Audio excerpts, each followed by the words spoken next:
Okay, ladies and gentlemen, we are preparing to go live on YouTube any second from now.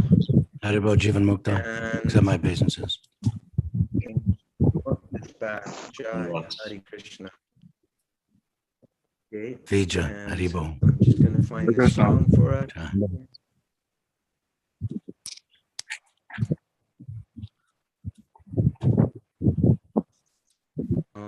We shall do screen sharing so that we can sing along. Instead of sing along with Mitch, sing along with the Acyutananda Prabhu. Work very well. Singing along. Deva Bhavantam Bande by Srila Rupa Goswami from the Stavamala. And you learned this from Yajur Maharaj, Acyutananda Yes. Prabhu? Yeah, that was hard to say also because Bengalis will pronounce Y, Ja. Like Prabhupada would say Jagga. So Jajaba Maharaj says, what? Yajur, like the Yajur Veda, Yajur Maharaj. It was one, but it was sung everywhere. And he was one of Srila Bhakti's.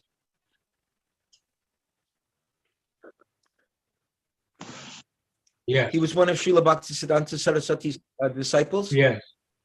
And he was known for his kirtan. But, oh yeah. Okay. All right, we're ready to roll. Krishna Deva Bhavantang Bande, Krishna Deva Bhavantang Bande, Manmanasa Madhukaram Arpaya Nijapada Pankaja Makarande. Everybody, or should I go? Krishna Deva Bhavantam Bande Manmanasa Madhukaram Arpaya Nijapada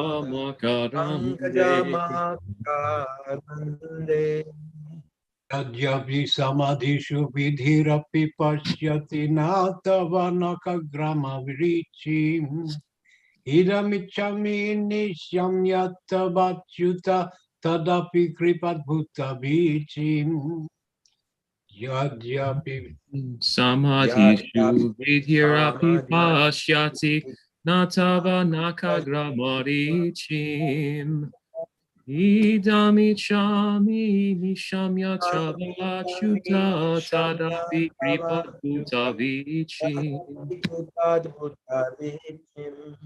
Bhakti rudanchati jadyapi madhava natvai mamatila matri parameshvara tadapi tabadhika durgata ghatana vidhatri Bhaktirutan shati yadyapi madhava natvai mamati lamati Parameshvara tatavadhika durgata gatana vidhatri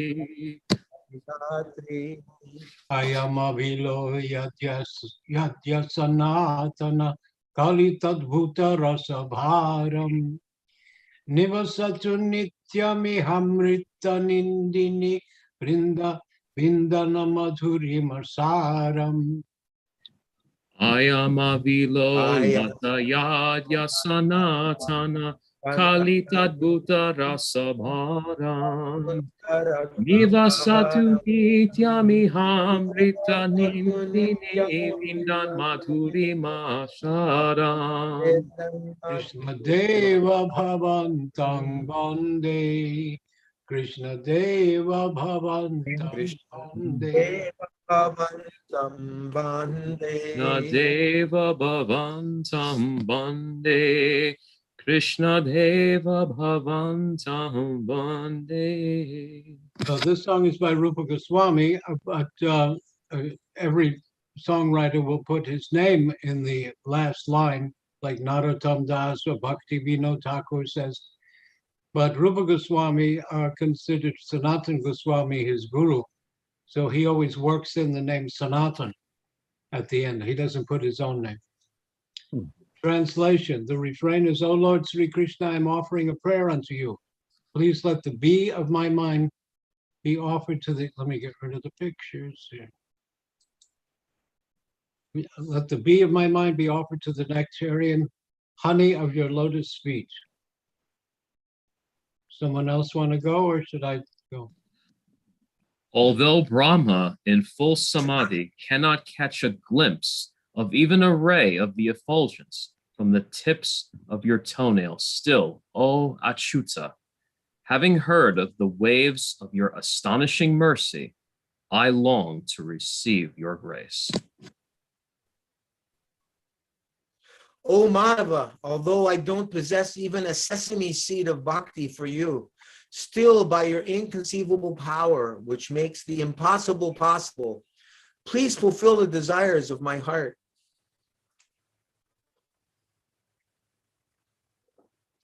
Siddhanta, Prabhu?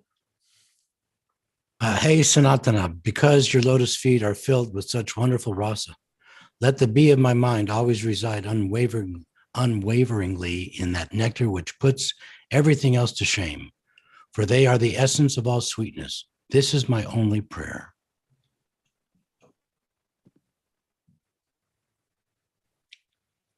Some comment Do below. you want to chant Radhe Jaya Jaya now? There's some comment below. No, I don't have any purpose. Okay, This song can be rendered in Raga Mishra Gata, in Rupak Tal. I don't care. That's the way I heard it a million times all over Gaudiya India, Vaishnava India, and that's the way we sing it. Radhe Jaya Jaya. Put that on. And I have a purport for that, actually. I looked it up. You for do you. have. Okay, here we go. Yes, I do. This is coming from Stavamala, Rupa Goswami also. 2 hits by Rupa Goswami tonight. Jai. Radhe Jaya Jaya Get it. Madhava Daite. Radhe Jaya Jaya Madhava Daite. Jaya Jaya Ma. Gokula Taruni Mandala Mohite. Gokula Taruni Mandala Mohite. Radhe Jaya Jaya Madhava Daite. Damodara Rati Vardhana Veshe. Hari Nishkuta Brinda Vipineshe. Vrishabhanudadhi Navashashileke. Lalita Saki Guna Ramita Vishake. Karunanga Kurumai Karuna Bharite. Sanaka Sanatana Varnita Charite. Radhe Jaya Jaya Madhava Daite. Radhe Jaya Jaya Madhava Daite. Translation. Oh Radha, oh You want to beloved see of the word? Madhava. I'm gonna. I'm just asking if you wanted to see word. I can't hear you. Translation. Refrain. I'm just asking if you wanted the word. Okay, Okay. for the third time. This is not working out for me, folks. It's the third time I'm starting this. Translation. Refrain. O Radha, O beloved of Madhava, O you who are worshipped by all the young girls of Gokula, all glories unto you. All glories unto you. Now someone can read. I'm over. Someone read verse 1. Oh. You who dress yourself in such a way as to increase Lord Damodar's love and attachment for you, O Queen of Vrindavan, which is the pleasure grove of Lord Hari. Nanda Patni, number 2. Okay. O new moon that has arisen from the ocean of King Vrishabhanu, O friend of Lalita, O you who make Vishaka loyal to you due to your wonderful qualities of friendliness, kindness, and faithfulness to Krishna. Dvija. O you who are filled with compassion, you whose divine characteristics are described by the great sages, Sanaka and Sanatana. O Radha, please be merciful to me. And now we can know that this Sanatan is also one of the great sages, is Sanatan Goswami.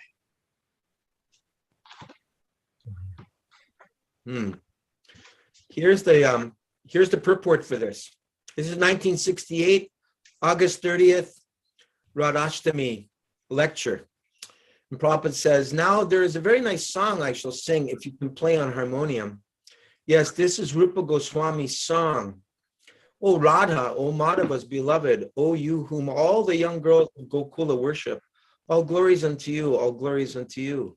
You who dress yourself, Kenny, we've read already the translation. Prabhupada after this says, this song was sung by Rupa Goswami. He is the real person, actual person to understand Radha and Krishna. So he says, all glories to Radharani. Radhe Jaya Jaya Madhava Dayate. She's so dear to Krishna. Krishna, everyone is trying to love Krishna, but Krishna is trying to love somebody. So how great she is. Just try to understand. Everyone, the whole world, the whole universe, all living entities, they are trying to love Krishna. Krishna Prem. Lord Chaitanya describes Prema Pumarta Mohan, and Rupa Goswami described that. You are distributing Krishna Prem. So Krishna Prem is so valuable, but Krishna is after Radharani. Just see how Radharani is great. Just try to understand the greatness of Radharani. Therefore, she is so great, and we have to offer our respect. Radhe Jaya Jaya Madhava Dayate. How she is? Gokula Taruni Mandala Maite. Taruni. Taruni means young girls. You'll see the pictures. They are all young girls. But of all the young girls, she is the most beautiful. She is enchanting to the young girls also. She's so beautiful. Gokula Taruni Mandala Mahite. Damodara Rati Vardhana Veshe. And she always dresses herself so nicely that Damodar Krishna becomes attracted by her beauty. Hari Nishkutta Brinda Bipineshe. And she is the only lovable object of Krishna. And she is the queen of Vrindavan. This queen of Vrindavan, you'll find in Vrindavan, if you go to Vrindavan, everyone is worshiping Radharani. Rani means queen. They are always speaking, Jaya Radhe, Radharani. All the devotees in Vrindavan, they are a worshipper of Radharani. Hari Nishkuta, Brinda Bipineshe, Vrishubhanu Dadi Nava Shashileke, and she appeared as a daughter of King Vrishabhanu and her companion, Lalita Shaki, and Vishaka Shaki, and the devotees. So on behalf of the pure devotees of Krishna, Rupa Goswami is praying, Karunam Kurumayi, Karuna Bharite, oh my worshipful Radharani, you are full of mercy, so I'm begging of your mercy, because you are so merciful, very easily you offer, bestow your mercy. So I am begging your mercy. Karunam Karumayi, Karuna Bharite, Sanaka Sanatana, Varnita Charite. So somebody may say, oh, you are so great, learned scholar. You are so great, saintly person, and you are begging mercy from an ordinary girl. How is that? Therefore, Rupa Goswami says, oh, this is not an ordinary girl. Sanaka Sanatana Varnita Charite. This girl's description is possible to be made by great saintly persons like Sanatan. She is not ordinary. So the lesson is that we should not treat Radharani as ordinary girl or Krishna as ordinary man. They are the supreme absolute truth. But in the absolute truth, there is a pleasure potency, and that is exhibited in the dealings of Radha and Krishna's expansion, all the gopis, and Krishna is the Supreme Lord. So that was 1968, August Radhashtami lecture. So shall we move on to Bhagavad Gita now? Yes. Our first Bhagavad Gita class. Jai. Okay, so I'll stop the share on that. I really love your glasses. I like them so much. I got some myself. Actually, I forgot that I had some, but they're really good for the blue. I put them on during the text because it's very bright. It's a good idea. Okay, here we are at the text. There's the original Bhagavad Gita as it was.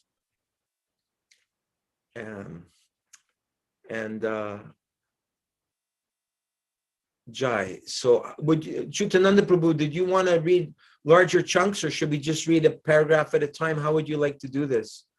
Paragraphs. Paragraphs are Okay. chunks. Did you want to begin, please? I already read a lot. Okay. Okay. I wanted to say about the Go song. for it. I wanted to say also one thing about the song is that, look, Oh. 1968, Prabhupada was giving us Radha. So it's not that There's a Hmm. version that says, "Oh, Prabhupada only gave some very elementary things and didn't. He left out so much." No, he gave us the full picture from even 1960. I knew it from 1966. So put up the Gita. And the greatness of Prabhupada is he gave Radha and he gave Okay. everything else. He gave Varnashram Dharma. He gave, the blueprint to take over the world. That's the greatness of Prabhupada. Jai Prabhupada.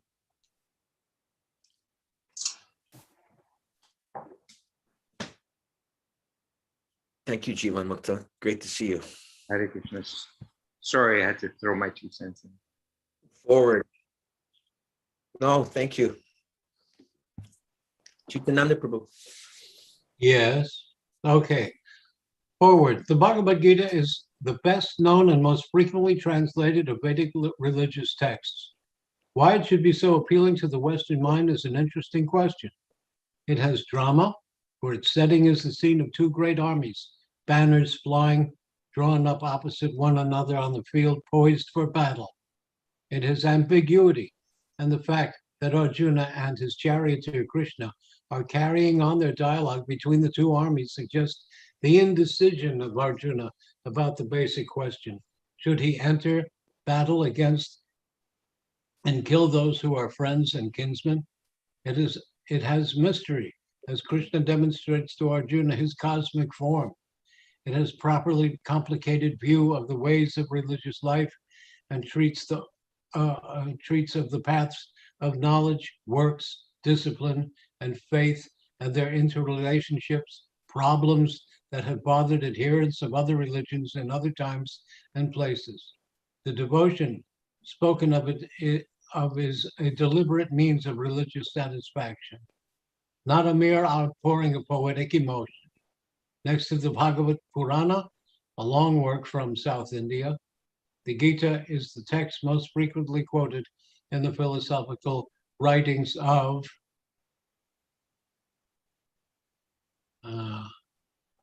it's bouncing around here. Discipline, faith, and their devotion is for deliberate means. Long work from South. The Gita is the most frequently quoted. The Gaudiya Vaishnavas. Oh, you have to hold it still. That's the system. Okay. The text most frequently quoted in the philosophical writings of the Gaudiya Vaishnava school. The school represented by Swami Bhaktivedanta as the latest in a long succession of teachers. It can be said that this school of Vaishnavism was founded or revived by Sri Krishna Chaitanya Mahaprabhu, 1486 to 1533 in Bengal, and that it is currently the strongest single religious force in the eastern part of the Indian subcontinent. The Gaudiya Vaishnava school, for whom it keeps moving, it's making me cross-eyed.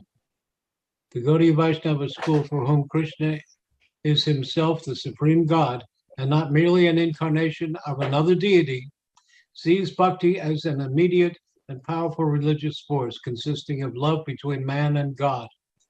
Its discipline consists of devoting all one's actions to the deity, and one listens to the stories of Krishna from the sacred texts. One chants Krishna's name, washes, bathes, and dresses the Murti of Krishna, feeds him, and takes the remains of the food offered to him, thus absorbing his grace. One does these things and many more until one has been changed.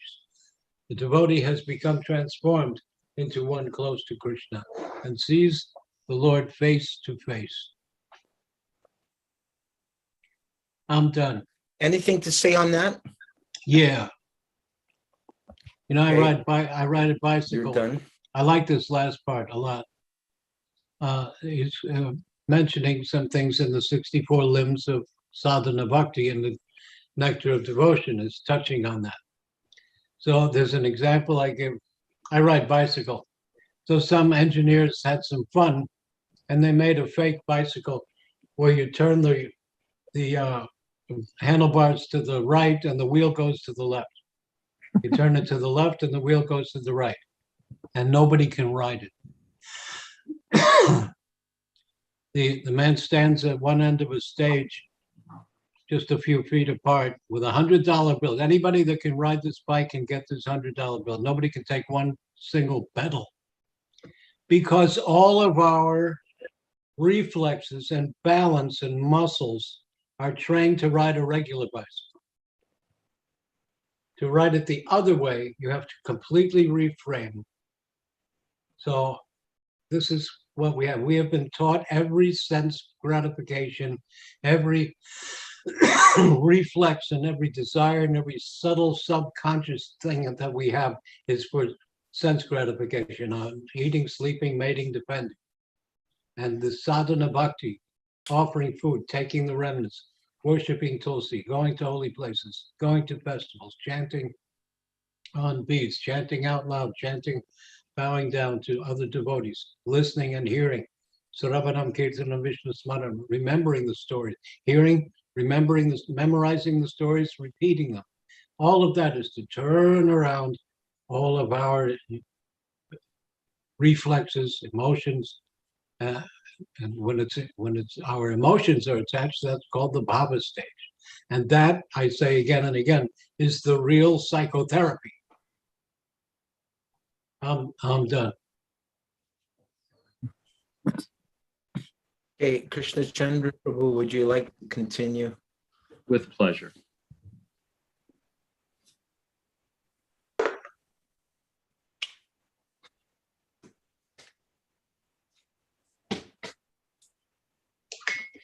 Swami Bhaktivedanta comments upon the Gita from this point of view, and that is legitimate.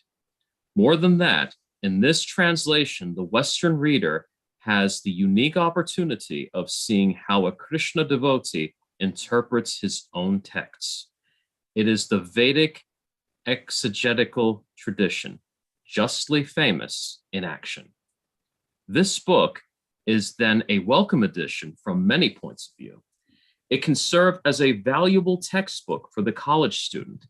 It allows us to listen to a skilled interpreter explicating a text which has profound religious meaning. It gives us insights into the original and highly convincing ideas of the Gaudiya Vaishnava school. In providing the Sanskrit in both Devanagari and transliteration, it offers the Sanskrit specialist the opportunity to reinterpret or debate particular Sanskrit meanings. Although I think there will be little disagreement about the quality of the Swami's Sanskrit scholarship. And finally, for the non-specialists, there is readable English and a devotional attitude which cannot help but move the sensitive reader. And there are the paintings, which incredibly as it may seem to those familiar with contemporary Indian religious art, were done by American devotees. I'm wondering who wrote this. I didn't look at the end of this forward. Yeah, it's someone Does else. anyone know? Offhand? We'll see. Professor Demak, sorry. Okay. The Department of South Asian Languages. Very nice. Oh, there it is. University of Chicago. Yeah, why don't you just finish that part there, Krishna Chandra? Oh, thank you, Prabhu. The scholar, the student of Gaudiya Vaishnavism, and the increasing number of Western readers interested in classical Vedic thought have been done a service by Swami Bhaktivedanta by bringing us a new and living interpretation of a text already known to many. He has increased our understanding manyfold, and arguments for understanding in these days of estrangement need not be made. Forward by Professor Edward C. Demak, Jr., Department of South Asian Languages and Civilization, University of Chicago. We're getting a lot of, it sounds like there's a lot of wind coming in on someone's Somebody's moving microphone. the I microphone. don't know. I'm sitting still. Okay. We have some other readers with us tonight. Ruth Winter. I'm wondering, what is your initiated name, Ruth? Are you initiated? No? Doesn't matter. Just curious to know. And we have Annie coming all the way from Chile, across the ocean for the first time. Sorry? I'm initiated. Oh, My name is Rukmini Priya. I was initiated in oh yes. 1973. I remember you from Very Bombay. nice. Thank you for Hare Krishna. Hare Krishna. Thank you for Oh, coming. Laura. Rukmini. Mhm. Yeah. Yes. Yeah. I started the Prabhupada Disciple Reading Group. Yeah. Yeah. Thank you so much for coming. And Annie, she's primarily Spanish speaking. So I told her that if Nirhari Prabhu can come, then he's a translator. He could be of help to her. But they're at a doctor's appointment tonight. Okay, so next is Nanda Patni, I think, next in line to read. And back to the page. And I'll just click on the little button here. How do we get to the next page? Okay, Bhagavad Gita preface. Nanda Patni, can you please continue?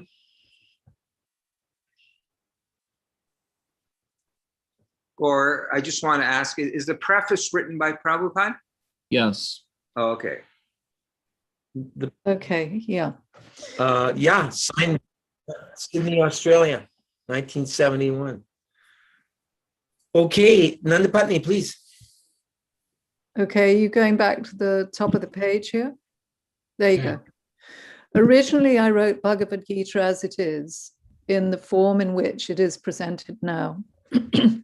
When this book was first published, the original manuscript was unfortunately cut short to less than 400 pages, without illustrations and without explanations for most of the original verses of the Srimad Bhagavad Gita. In all my other books, Srimad Bhagavatam, Sri Upanishad, etc., the system is that I give the original verse, its English transliteration, word for word Sanskrit English equivalents, translations, and purports.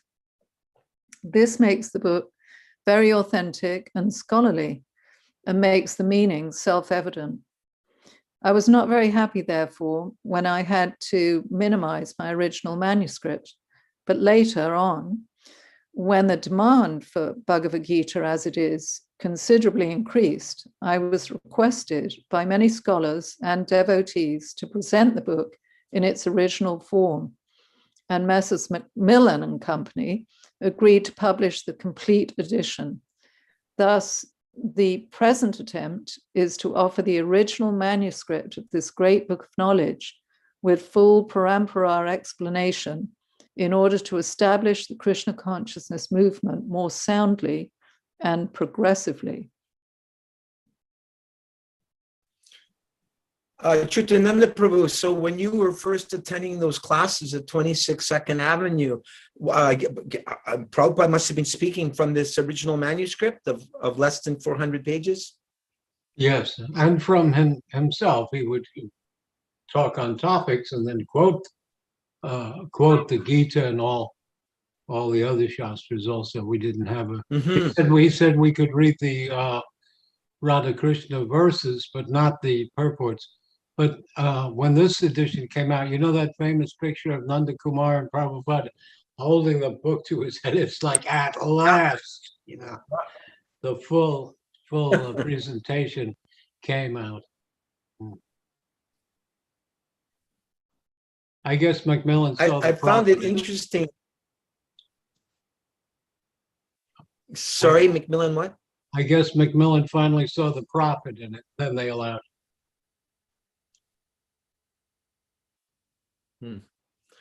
I find it interesting that Prabhupada used the language. It sounds like it was actually French. That is it, Messieurs Macmillan and Company? Is that correct? No, that's plural for misters. There it's written. Huh. I see. I didn't know. That's I always thought formal. it was It's Prabhupada was quoting French. formal. No, that's formal. That's English. Okay. Jivan Mukta Prabhu, next paragraph, please. Our Krishna consciousness movement is genuine, historically authorized. I can't. Sorry, excuse me. Go on. I can't see the first. Natural. Historically authorized, natural and transcendental due to its being based on Bhagavad Gita as it is. It is gradually becoming the most popular movement in the entire world, especially among the younger generation. It is becoming more and more interesting to the older generation also. Older gentlemen are becoming interested, so much so that the fathers and grandfathers of my disciples are encouraging us by becoming life members of our great society, the International Society for Krishna Consciousness. In Los Angeles, many fathers and mothers used to come to see me to express their feelings of gratitude for my leading the Krishna consciousness movement throughout the entire world. Some of them said that it is greatly fortunate for the Americans that I have started the Krishna consciousness movement in America. But actually, the original father of this movement is Lord Krishna himself, since it was started a very long time ago, but it is coming down to human society by disciplic succession.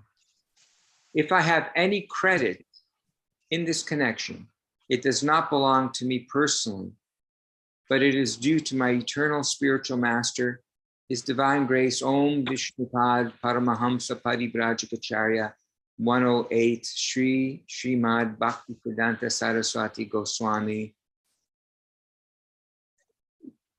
I can't read the Maharaj Prabhupada. I just wanted to make a little comment that, and perhaps Siddhanta Prabhu would have even more examples of Los Angeles fathers and mothers coming to express their feelings of gratitude for leading the Krishna consciousness movement. I'm sure Siddhanta actually probably has some Prabhupada memories on that.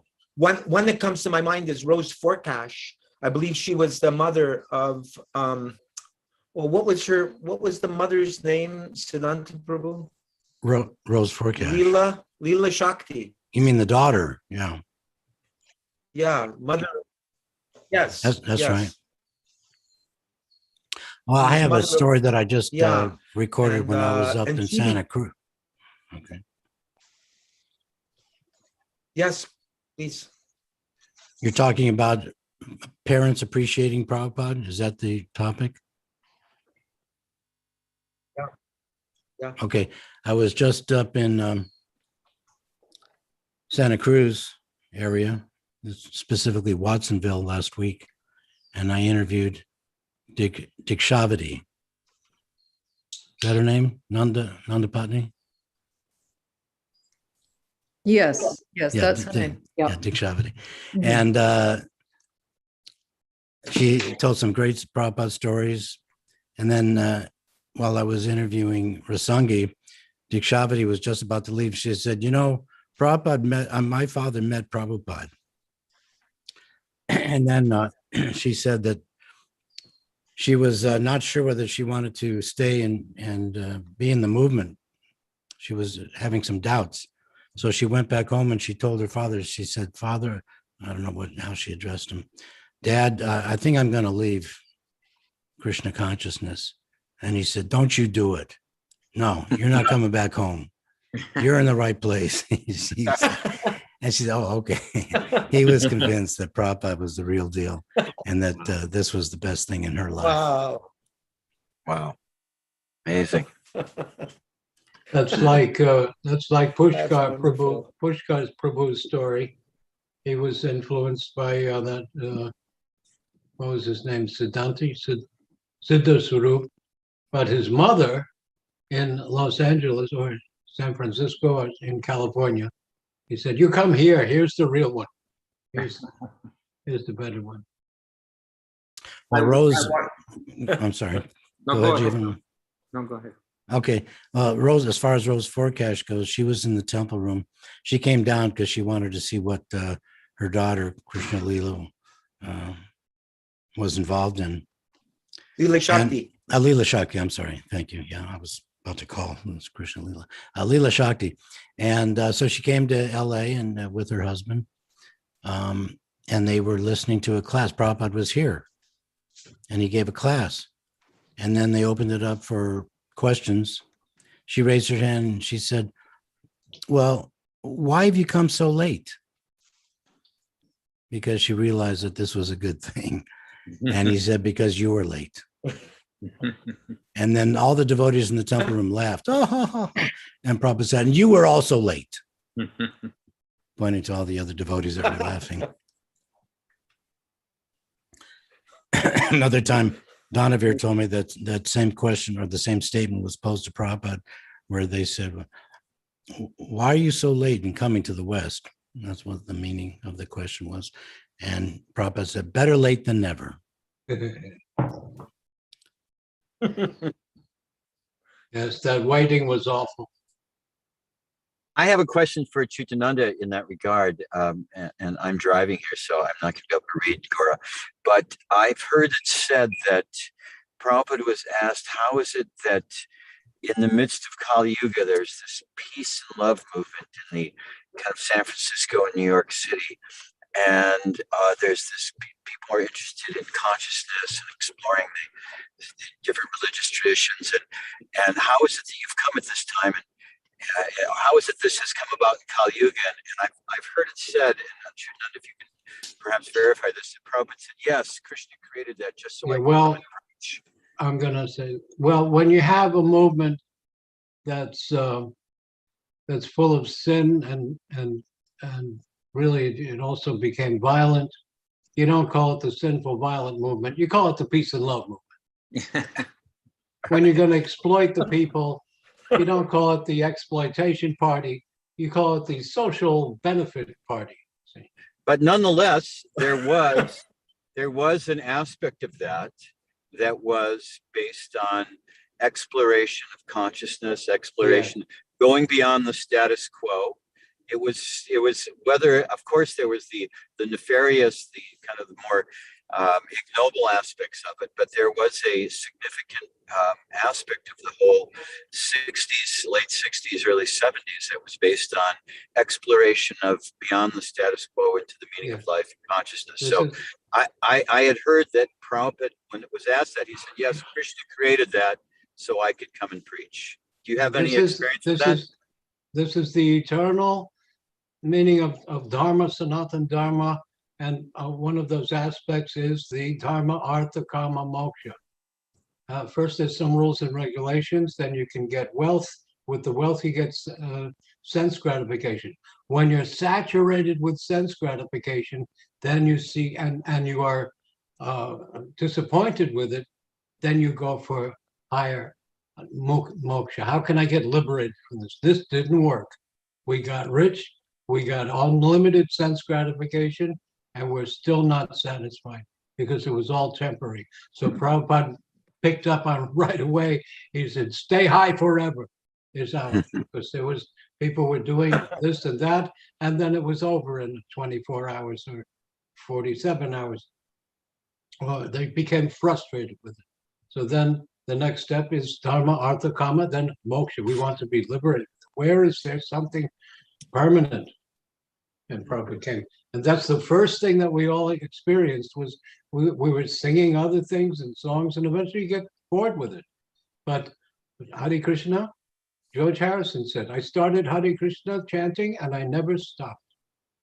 One of Kirtanananda brought some of his relatives, and one guy was pretty controversial, confrontational with Prabhupada. He says, well, I can chant, and he used a dirty word. And I can chant Coca-Cola, Coca-Cola. Prabhupada said, no, you will stop. So we had all this variety of music, art, and intoxication. And it was, you wake up one morning, you're wasted, it's killing you. So the next day, and this is going round and round all the time. Dhyato Vishayam Pongsa Sangastaishu Pajayati. You come. Every time we learn this in teaching sales, the AIDA principle. A, you get their attention. I, you get their interest. D, get their desire. And A, make them take action. Every time you bought something, you went through that process. This is described in Gita. That'll be coming up. Dhyato Vishayam Pongsa Sangastaishu Pajayati Sangatsam Jayate Kama Kama Krodha Pajayate Kama Krodha Bhavati Bhava Sangmaha Sangmaha Smriti Vibramaha Smriti Prangshat Buddhi Nasho Pranashate. First, you see, like I said earlier, movie theaters, they actually pump out the smell of the popcorn out into the street. What's that? Movie. we immediately get that, gets your attention. Then it gets your interest. You see signs and you see attractive things. They use subliminal techniques, everything, and then you go in and you pay money to see something, and you come out and I've seen that movie a million times, and then so what?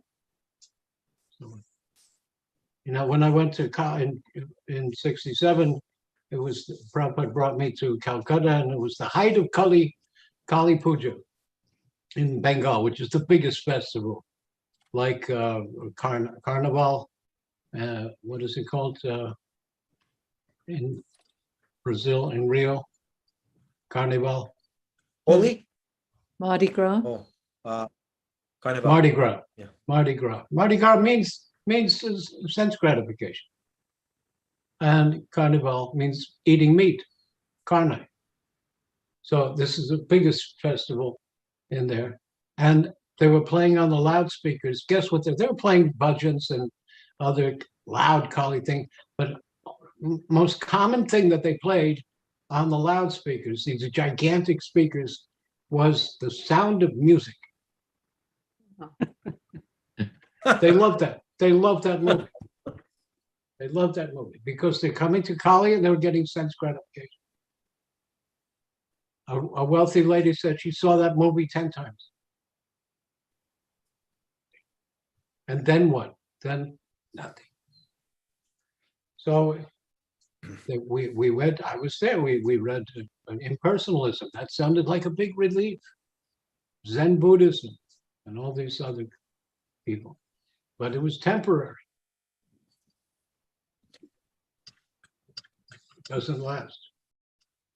Prabhupada said that's from the Bhagavatam verse, that one can even attain into Brahma Jyoti, but having nothing to do there, the thing that keeps you in nirvana, the Buddhist liberation, and what keeps you in Brahma Jyoti is to remember the suffering of the material existence. And when you remember the suffering, you start to remember the enjoyment too. And then, boom, you come down. Again, they return. And then not having any information on bhakti, on devotional service to Krishna, they usually engage in social work. I'm done. I would like to say just one. Thank you. I was going to. One last ahead. story. We're ahead. talking about Rose Forcash and parents and appreciation for Prabhupada.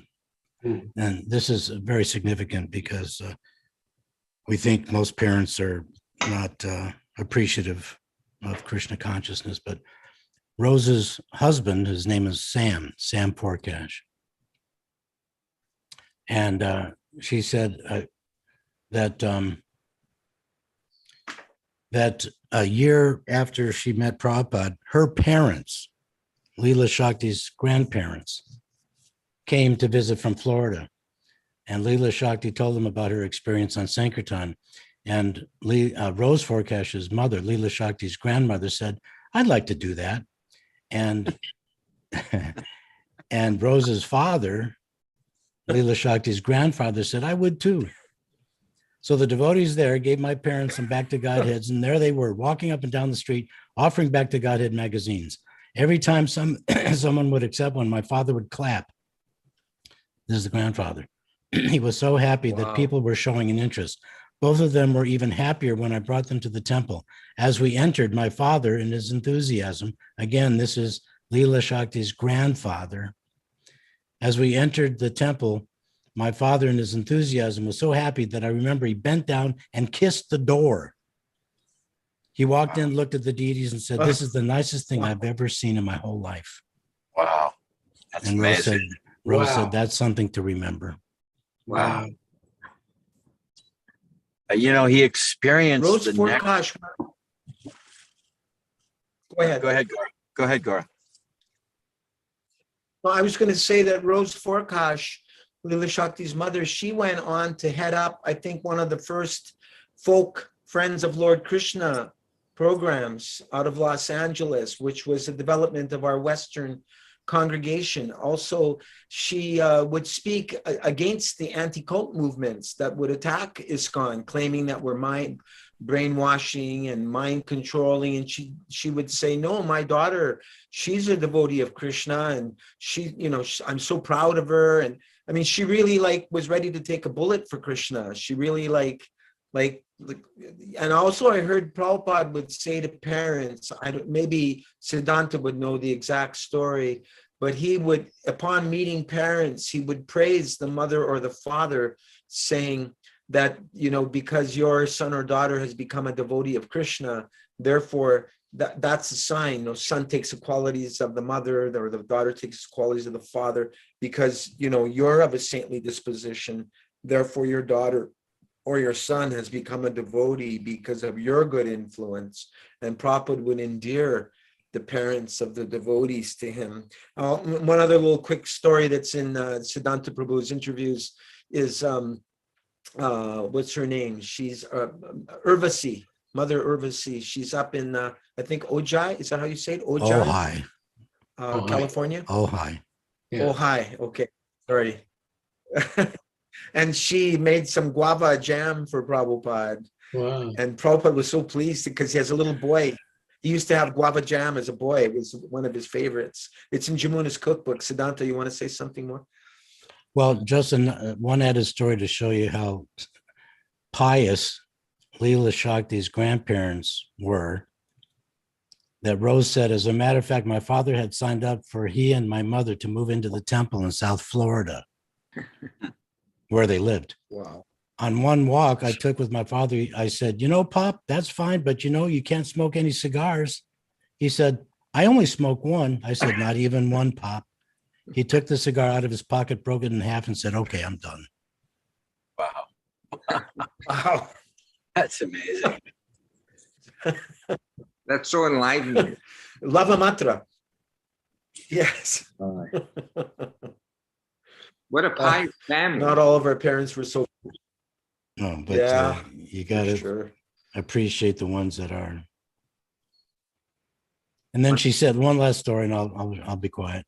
On Sundays, Sam, that's her husband, this is Rose Forkash again, and I used to go down to the beach in Santa Barbara.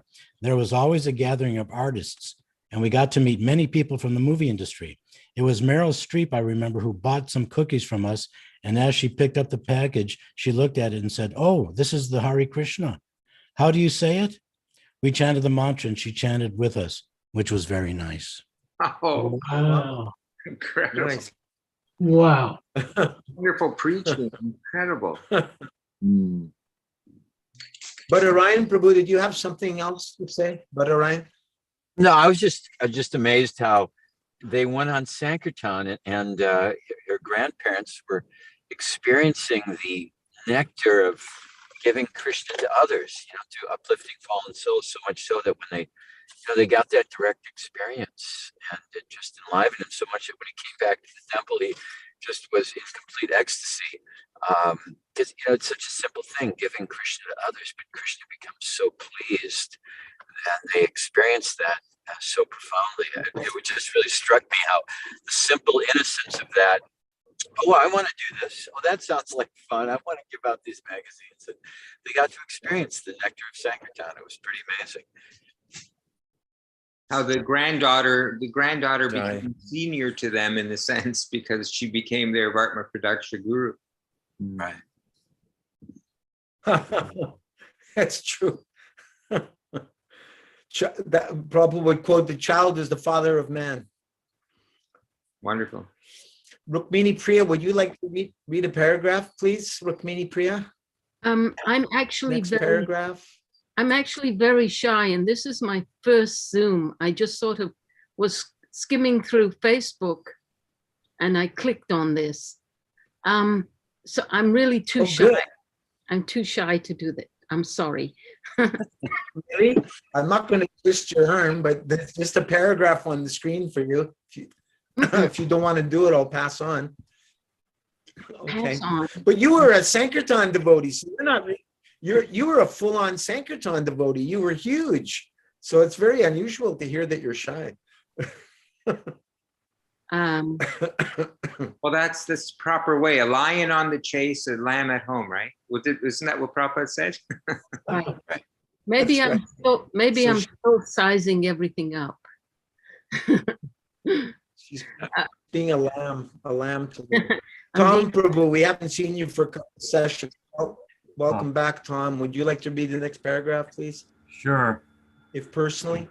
If personally I have any credit in this matter, it is only that I have tried to present Bhagavad Gita as it is without adulteration.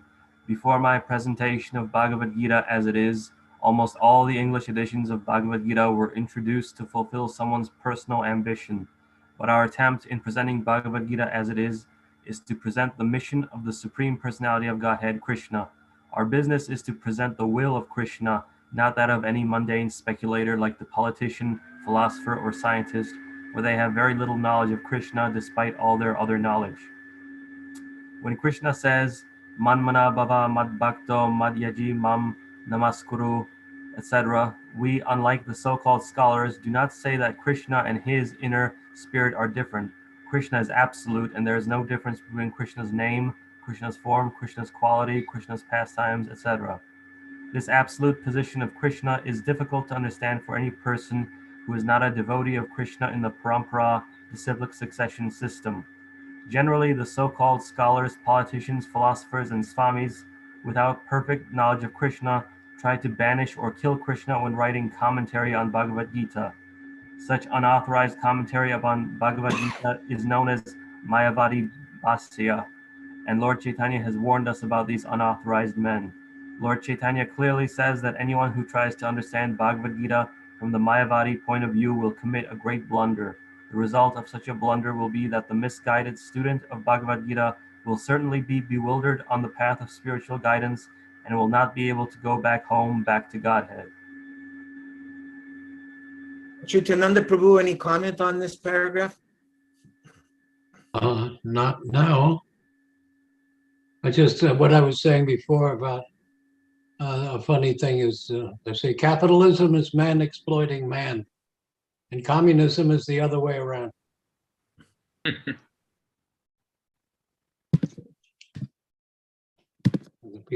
But that Man peace, exploiting that peace and love movement, Prabhupada came exactly at that time, at the perfect time. And some, just like I just heard that Meryl Streep chanted Hare Krishna. Guru Das told me that Jeff Beck or what was that other the deadhead Jerry Garcia. Jeffrey Garcia? Jerry. Jerry. Oh, Jerry Garcia. Jerry, the inventor of the ice cream. And he said to Guru, I said, your guru is much heavier than the Maharishi. And he always allowed devotees to come, set up tables, and distribute prasadam at all the concerts. God, Jerry. Mm.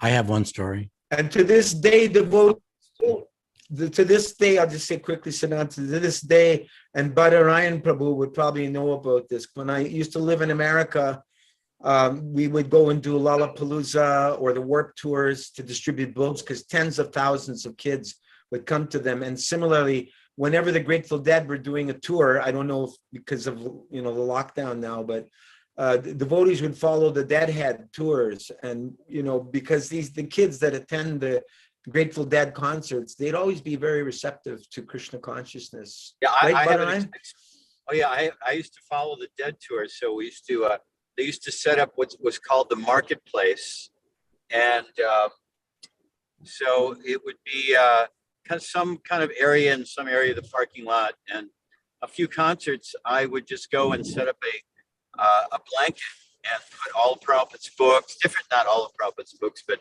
many Prabhupada's books, neck beads, incense, japa beads, and people would just come up, and I would actually do quite well just at this marketplace in the evening, just selling. I did it in Buffalo, I did it in Ohio, a number of different places. It was very ecstatic. People were very, very receptive. So they drew that type of crowd that was very open. Siddhanta Prabhu. Prabhu. So speaking of appreciation of Krishna consciousness and Prabhupada, I have one more parent story. Can I tell you one more parent story? Please. Okay, this is from Please. Jagannatheshwari Dasi, Devi Dasi from the UK. She said, my father came into the room and sat down while the reporters were conducting the interview with Srila Prabhupada. He just sat there and waited, and then they left, and some other people came in. Finally, he introduced himself to Prabhupada, saying, I am the father of Jagannatheshwari, whom you initiated in Vrindavan. Prabhupada said, she is a very fortunate girl. Of course, when my father told me this afterwards, I was in ecstasy. My father also told me that Prabhupada engaged him in conversation in a way that was very endearing. He said Prabhupada didn't try to preach to him, but simply asked him questions. My father is a teacher and he's quite knowledgeable. So Prabhupada was asking him different questions about England and the like. My father saw that some Indian people were coming in, and then after they took darshan of Prabhupada, they would walk out backwards out of respect. They didn't want to show their backs to Prabhupada. So when my father left, he did the same thing. Wow. He walked out backwards, but he did that not merely out of what appeared to be the proper etiquette, but because he was very impressed by Prabhupada. Since then, he has always respected Prabhupada, and it was really good for me that my father got to meet Prabhupada and to understand what kind of a person he was. My father could understand that Srila Prabhupada was not some kind of crazy person, but rather a gentleman. My father was happy, and I was also happy. Jai. Beautiful. Haribol. I'm sure there's must be hundreds of testimonies, like, or not maybe hundred, I don't know how many, but there must be many, many testimonies of parents being transformed because of either their children becoming Krishna conscious or meeting Prabhupada directly. Jagannathanda Prabhu, would you like to read? Can I just say one thing? I just want to Go say ahead. that had the immense value of Siddhanta's service, had Siddhanta not taken it upon himself to interview all these disciples of Srila Prabhupada, we would never have these anecdotes and understand the mood, this kind of more intimately the mood of Srila Prabhupada. And it is such an incredibly valuable service that he has done for this and future generations. So I just want to acknowledge and celebrate Siddhanta for that. Amazing. Thank you. Yeah. Jai, we all have a debt to Siddhanta. What Many generations of devotees will have a debt to Siddhanta. Mukunda Maharaj, when you started the Zoom call this evening, I had to take a call from Mukunda Goswami. He called me from Australia. And he was very concerned about archiving. He said, we don't know what's going to happen in the future. People might ban these books. And he mentioned other books that somehow or another are not being preserved, etc. So he was also encouraging me to send him everything I have so he could store it. And I told him, actually, just today, I got my hard drive that I'm now uploading all of my videos, and I'll also upload the books to the cloud. It's called, it's an Amazon/Google cloud. So they'll be there in case. Maybe there's another, is there another platform that you could, besides Amazon and Google? Because, you know, Amazon and Google are part of the problem. If you kind of zoom out, I mean, in terms of, I mean, just something to consider without getting kind of political on this. But, hieroglyphics. what's really, I got ecstatic was when the father calls his daughter by her spiritual name. That's amazing. Because our parents will say, "Oh, I always remember you as Joey," you know, and he's referring. I always, my grandmother said that to me. "You'll always be Charles to me." You know, and here the father is calling his daughter by her spiritual name. That's a huge step. Big, great vision. Anyway, Ryan, if you have another option, I'm certainly open to it for preservation. Yeah, I think it would be good, besides Google and Amazon, to look at, because they're very tied into China, and we know what the model in China is, ban all these type of things that have to do with God and religion. So it might be it would be worth looking into something besides those to keep those. But anyway, text me or email me. You have my number. You tell me what yeah, you come up I'll with. look into that. Madhvacharya inscribed his commentaries on copper plates, and they are hidden somewhere in the South Indian mountains. Mukunda was, I'm sorry, go ahead. For the next, when Satya Yuga comes, they will be discovered. They will be discovered. Mukunda Maharaj also mentioned about the books, not just having the files there, but the actual books and treating them. And what do they treat them with? The paper? Acid. Yeah. Free.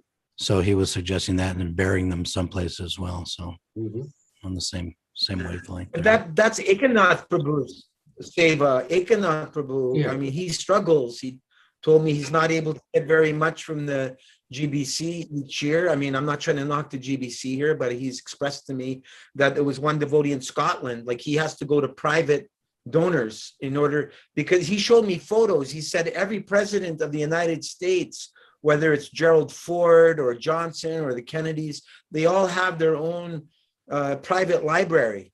And these are like beautiful places. And I don't know exactly what they preserve in them, but that was Ekanath Prabhu's vision, to have something really first class for Prabhupada, as well as something which is nuclear proof. If there was like a nuclear bomb, that Prabhupada's works are very deeply preserved into a mountain or something. I don't know. Is this being worked on in any way, form, or fashion?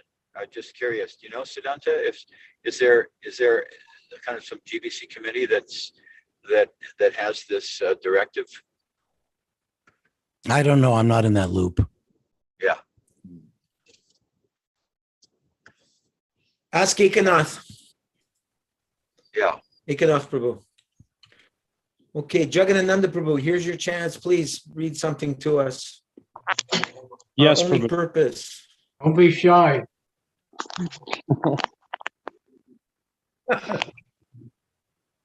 Okay.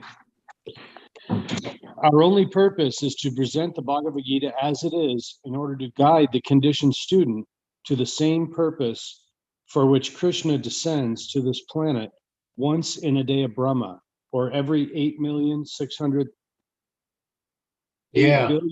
8 billion or 8 million? Billion. 8,600,000 years.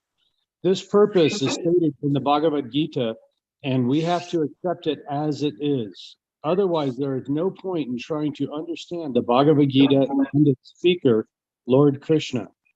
Lord Krishna first spoke the Bhagavad Gita to the sun god some hundreds of millions of years ago. We have to accept this fact and thus understand the historical significance of Bhagavad Gita without misrepresentation on the authority of Krishna. To interpret the Bhagavad Gita without any reference to the will of Krishna is the greatest offense. In order to save oneself from this offense, one has to understand the Lord as the Supreme Personality of Godhead, as he was directly understood by Arjuna, Lord Krishna's first disciple. Such understanding of Bhagavad Gita is really profitable and authorized for the welfare of human society in fulfilling the mission of life. Any comments or questions on this paragraph? I like how Prabhupada uses the word profitable. Yeah, I was thinking the same thing. It's like, what is the real profit Right. Because we're progressing on the everybody's path looking for back some to profit, right? Godhead. Yeah, I'm sorry. Go ahead, Prabhu. Oh, no, I was just saying, because everybody's looking for some profit, right? This is the really profitable. I was thinking how if Krishna descends only 8 billion every 600 million years, then 5,000 years ago, what to speak of 530 years ago when Chaitanya Mahaprabhu came, that wasn't very long ago. Yeah.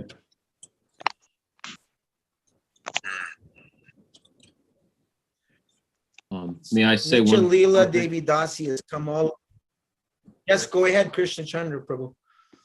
I was just thinking that you know, when I was going to school as a child, they would say, well, the world or the universe has been around for about 4 or 5 billion years, and perhaps the sun has, say, 4 billion years left or something like that. It seems to me this is most compatible even with the limited scientific reasoning people have nowadays, as opposed to some of the more strict visions of the Abrahamic religions that say, well, we've only been around for about 6,000 years and the end is coming at any moment. Yeah.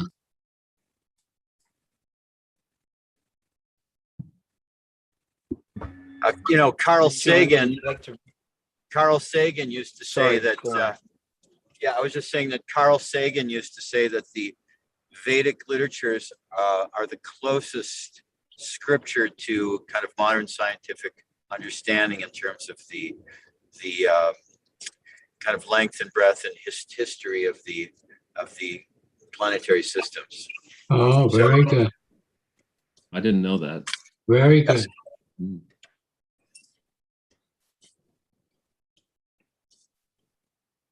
If I may, Nitya Leela, all the way from Pakistan. Please read for us. Consciousness movement is essential in human society, for it offers the highest perfection of life. How this is so is explained fully in Bhagavad Gita. Unfortunately, mundane wranglers have taken advantage of Bhagavad Gita to push forward the demonic propensities and mislead people regarding right understanding of the simple principles of life. Everyone should know how God or Krishna is great, and everyone should know the factual position of the living entities. Everyone should know that the living entity is eternally a servant, and that unless one serves Krishna, one has to serve illusion in different varieties of the three modes of material nature. And thus, perpetually, one has to wander within the cycle of birth and death. Even the so-called liberated Mayavadi specular has to undergo this process. This knowledge constitutes a great science, and each and every living being has to hear it for his own interest. Comments, questions? Well, when you're ready for another parent story, I have one, but I don't want to interrupt the flow of things. Go for it. Really? Yeah. I'd like to hear it. That's everyone's opinion? Oh, definitely. Mine too. Okay. So this is stories by Urmila Devi Dasi. Oh yeah. Everyone know Oh, Urmila? yes. Yeah, her parents, these are some great stories. Okay. So this is her speaking. Her voice is a little higher than mine. My father went on a morning walk with Srila Prabhupada in Philadelphia in 1975. I couldn't go, but my father got to go. When he came back, I said, so what did Prabhupada say? My father was just beaming and he said, I don't know. I don't remember anything what he said, but it was the most wonderful experience of my whole life.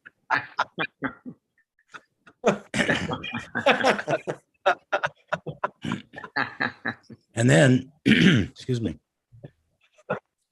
And then she said that there was a time where she was with her husband and her father in Prabhupada's room in Chicago in 1974. She said, we had a sweet conversation. At first, Prabhupada thought that my husband was my father's son. And my father said, no, this is my daughter. Prabhupada said, do you have any sons? My father said, no, just daughters, 3 daughters. Prabhupada then told my father the story of Prahlad and Hiranyakashipu. Basically, he was telling my father that he was a demon, but my father really appreciated it and he really enjoyed hearing the story. My father said, I have my own religion. Is it all right if I visit the temple if I have my own religion? Irmila said, some places of worship want you to come only if you want to participate. Of course, later my father almost became a devotee, but at this point, this was his first meeting, Prabhupada. Prabhupada said, yes, just like there are so many planes going to Chicago, but they have to know that they are going to Chicago, or else what is the meaning of so many planes? He said, so if you know that the purpose of religion is to know God and to love him, then you can say that there are so many religions. Irmila said, I thought about that for many months, that most religions don't say that their goal is to know God and to love him. They want to go to heaven and they want salvation. And then my father asked Prabhupada, well, I am really coming just to see my daughter and my son-in-law. Is that okay? In other words, it was the same kind of question, not coming to see Krishna. Prabhupada said, yes, they are loving Krishna. I thought to myself, I don't love Krishna. Prabhupada continued, chanting and dancing are symptoms of loving Krishna. So they are loving Krishna and you are loving them, and two things equal to the same things are equal to each other. That was very sweet, Irmila said. That was one of the things that Prabhupada had said that has really sustained me over the years. I thought Prabhupada saw at least the potential that I could love Krishna. So if Prabhupada said I love Krishna, someday I will love Krishna. And then Irmila said he was really guided, Prabhupada was really guided in my relationships with my family, especially the last days in my mother's life when I was thinking, if I could just get my mother attached to me, then gradually move that into an attachment to Krishna.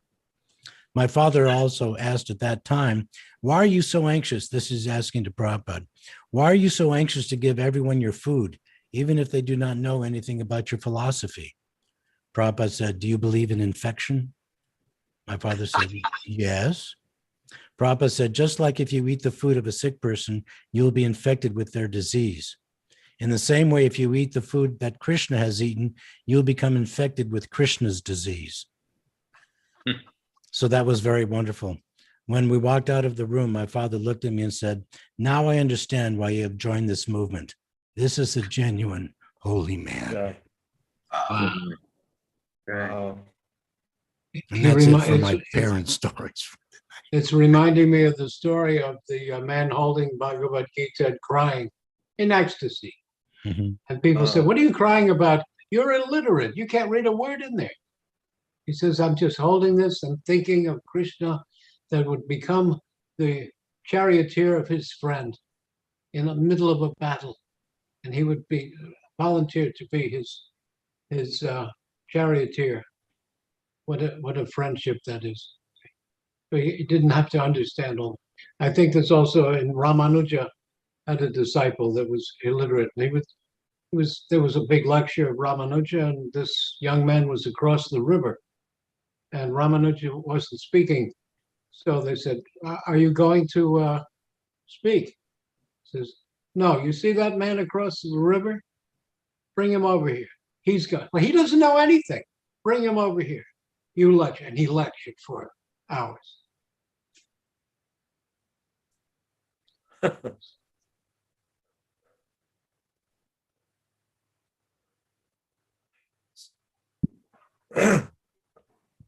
Vijagaranga Prabhu, we haven't heard from you yet.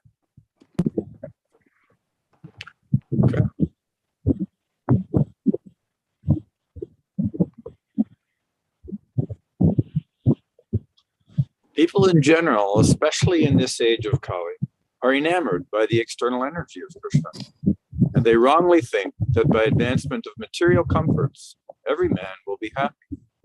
They have no knowledge that the material or external nature is very strong, for everyone is strongly bound by the stringent laws of material nature.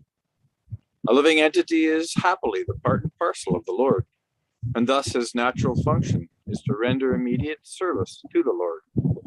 By the spell of illusion, one tries to be happy by serving his personal sense gratification in different forms, which will never make him happy.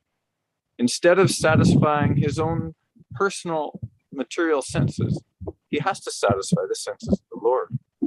That is the highest perfection of life. The Lord wants this, and he demands it. One has to understand this central point of Bhagavad Gita. Our Krishna consciousness movement is teaching the whole world this central point. And because we are not polluting the theme of Bhagavad Gita as it is, anyone seriously interested in deriving benefit by studying the Bhagavad Gita must take help from the Krishna consciousness movement for practical understanding of Bhagavad Gita under the direct guidance of the Lord. We hope, therefore, that people will derive the greatest benefit by studying Bhagavad Gita as it is, as we have presented it here. And even if one man becomes a pure devotee of the Lord, we shall consider our attempt a success.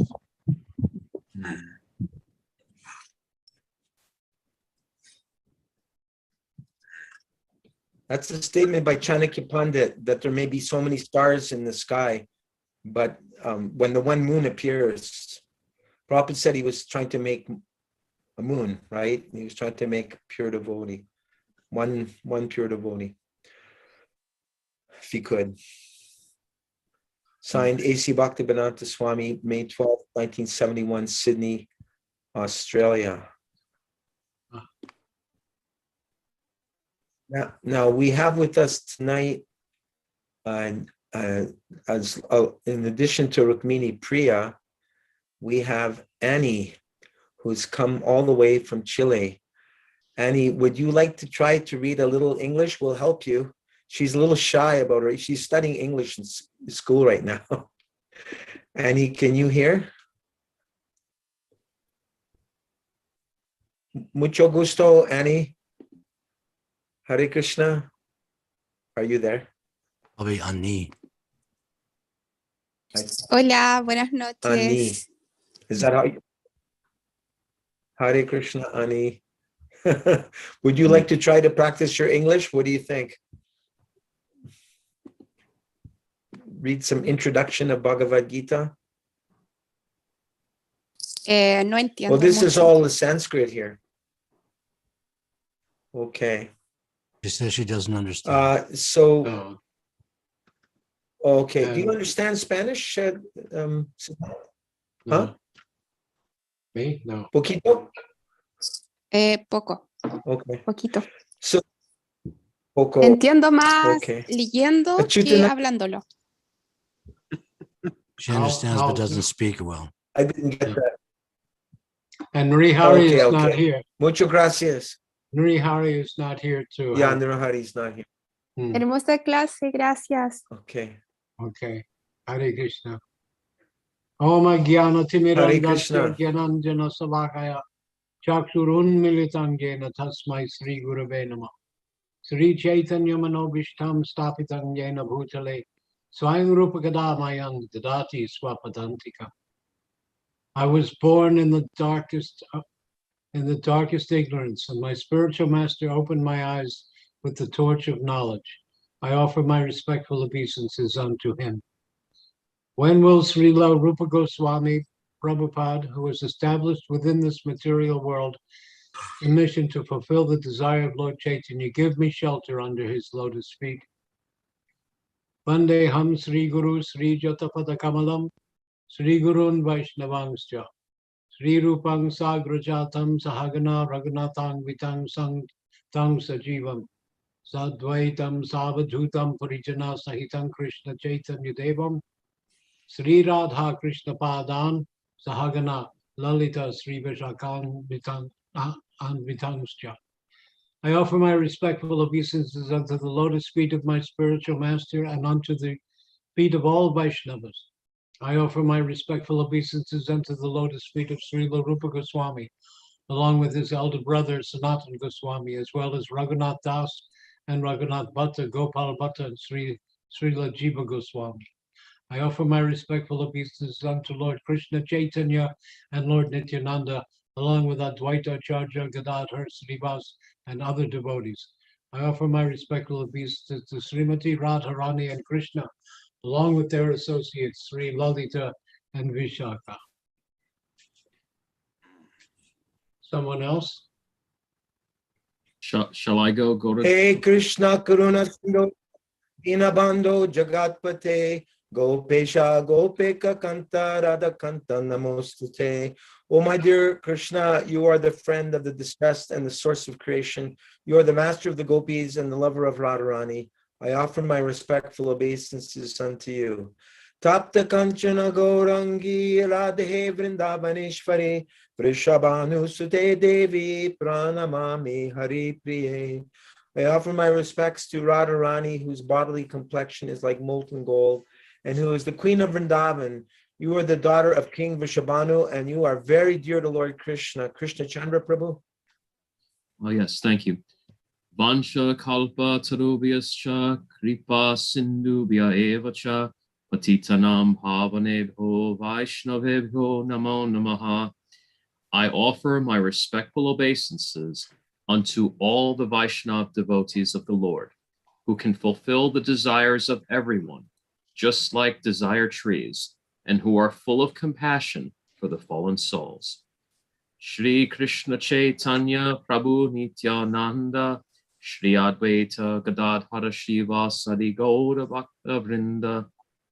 I offer my obeisances to Shri Krishna Chaitanya Prabhu Nityananda Shri Advaita Gadadhara Shiva Sadi and all others in the line of devotion.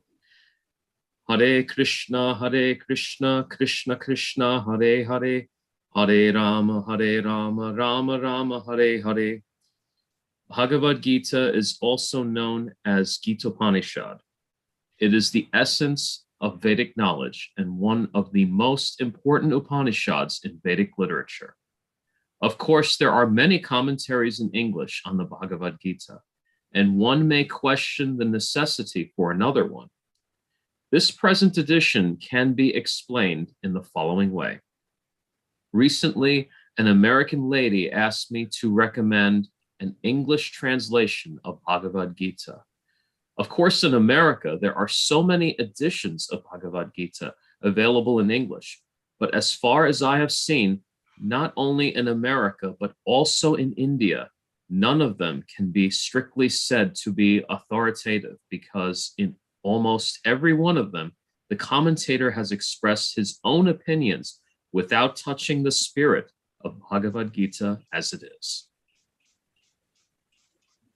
Anything from you, Acyutananda Prabhu? Prabhu would say this in many different ways also. Why are you putting your own ideas onto Bhagavad Gita? Because if you wrote your own book, nobody would read it. Who are you?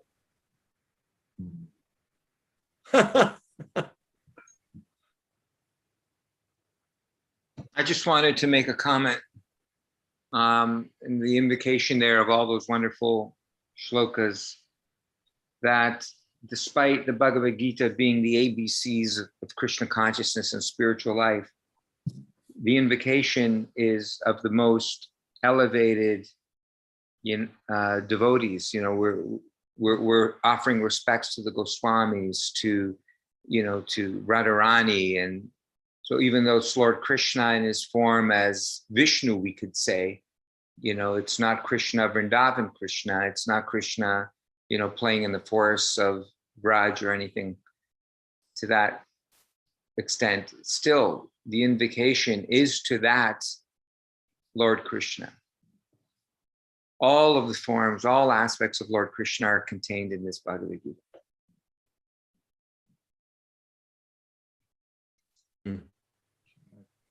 Very nice. Thank you. Siddhanta Prabhu,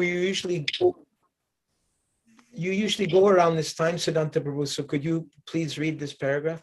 Want me to read again? Haven't you heard my voice enough? No. We never tire of hearing your Yeah, melodious voice, Siddhanta. Me. La la la la la. Yours is like an FM radio voice, Prabhu. Sirius XM. Yeah, it's true. Yeah, you've got that, like, I agree. like heart, classic rock classics with Sid Hunter. I miss my calling. WNBC. WNBC. The spirit of Bhagavad Gita is mentioned in Bhagavad Gita itself. It is just like this. If we want to take a particular medicine, then we have to follow the directions written on the label. We cannot take the medicine according to our own whim or the direction of a friend. It must be taken according to the directions on the label or the directions given by a physician. Similarly, Bhagavad Gita should be taken or accepted as it is, directed by the speaker himself. The speaker of Bhagavad Gita is Lord Krishna. He is mentioned on every page of Bhagavad Gita as the Supreme Personality of Godhead, Bhagavan. Of course, the word Bhagavan sometimes refers to any powerful person or any powerful demigod. And certainly here, Bhagavan designates Lord Sri Krishna as a great personality. But at the same time, we should know that Lord Sri Krishna is the Supreme Personality of Godhead, as is confirmed by all great acharyas, spiritual masters, like Shankaracharya, Ramanujacharya, Madhvacharya, Nimbarka Swami, Sri Chaitanya Mahaprabhu, and many other authorities of Vedic knowledge in India. The Lord himself also establishes himself as the Supreme Personality of Godhead in the Bhagavad Gita, and he is accepted as such in the Brahma Samhita and all the Puranas, especially the Srimad Bhagavatam. No one's turning the page. Known as the Bhagavad Purana, Krishnastu Bhagavan Svayam. Therefore, we should take Bhagavad Gita as it is, directed by the personality of Godhead himself. Someone can read next. Nanda Patni.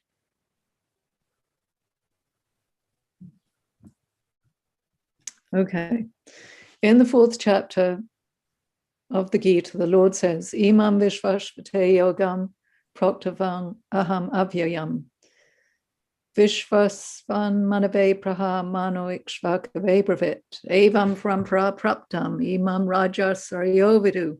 Sa Kalenaha Mahata Yoganashta Parantapa. Sa Evayam Mayate Dya Yoga Prokta Puratana.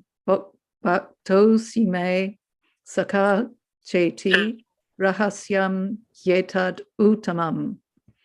Here, the Lord informs Arjuna that this system of yoga, the Bhagavad Gita, was first spoken to the sun god, and the sun god explained it to Manu, and Manu explained it to Ikshvaku.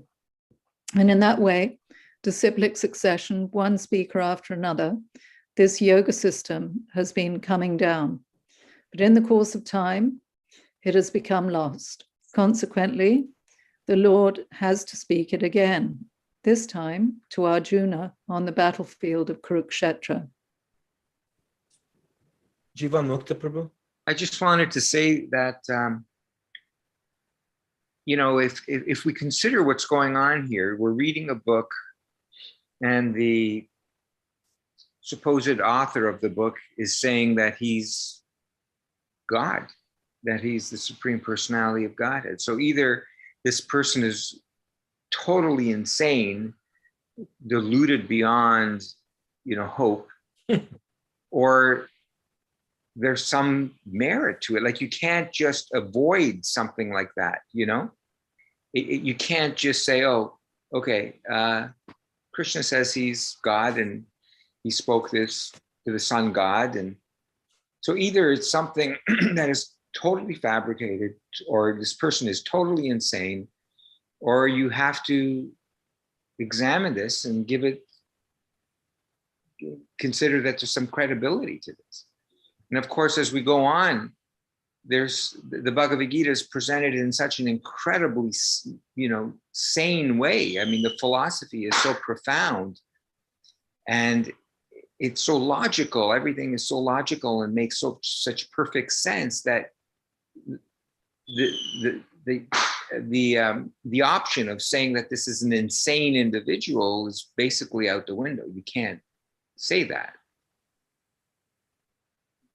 That's Gandhi's interpretation. He wrote his commentary on thoughts, his reflections on the Gita. And there was his picture on the front, and Prabhupada said, see how grave he looks? Fools and rascals. So the way they do it is, it's all symbolic. It's all an analogy. The Krishna is Paramatma, Arjuna is the Atma, the chariot is the driver, the 5 horses of the senses, Kurukshetra is the Kshetra, that's the body. They make everything an analogy. This is, I think, called Hellenistic. But all the Greek and Roman gods are ideas of beauty, science, birth, death, or the astrological symbols. They're all ideas, and then they give them a personality. That's anthropomorphic. This is not. This is the purport to Benun Kwanantam Moravinda Dalayataksam, that Krishna is not a composite of people's ideas of poetry and beauty and knowledge. But Krishna descends to us. He's not a creation of man's thoughts.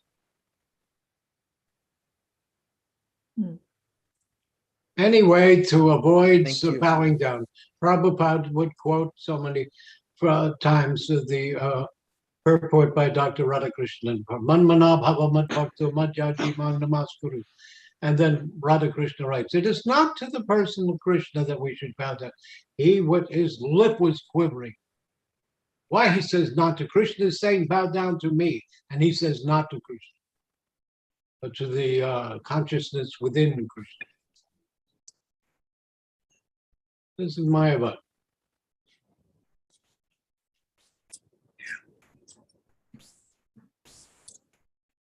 Our god sister, I don't know why, Sarvani, but South Indian Shaivites all have Christian Vaishnav names.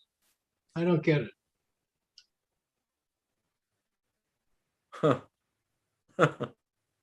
Dr. Radhakrishna. So you were saying, I'm done.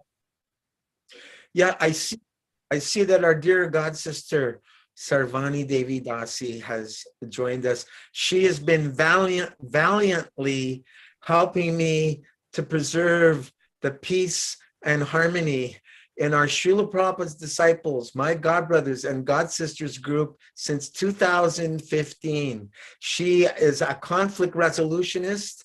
She's been an elementary school teacher and a mom of how many kids, Sarvani?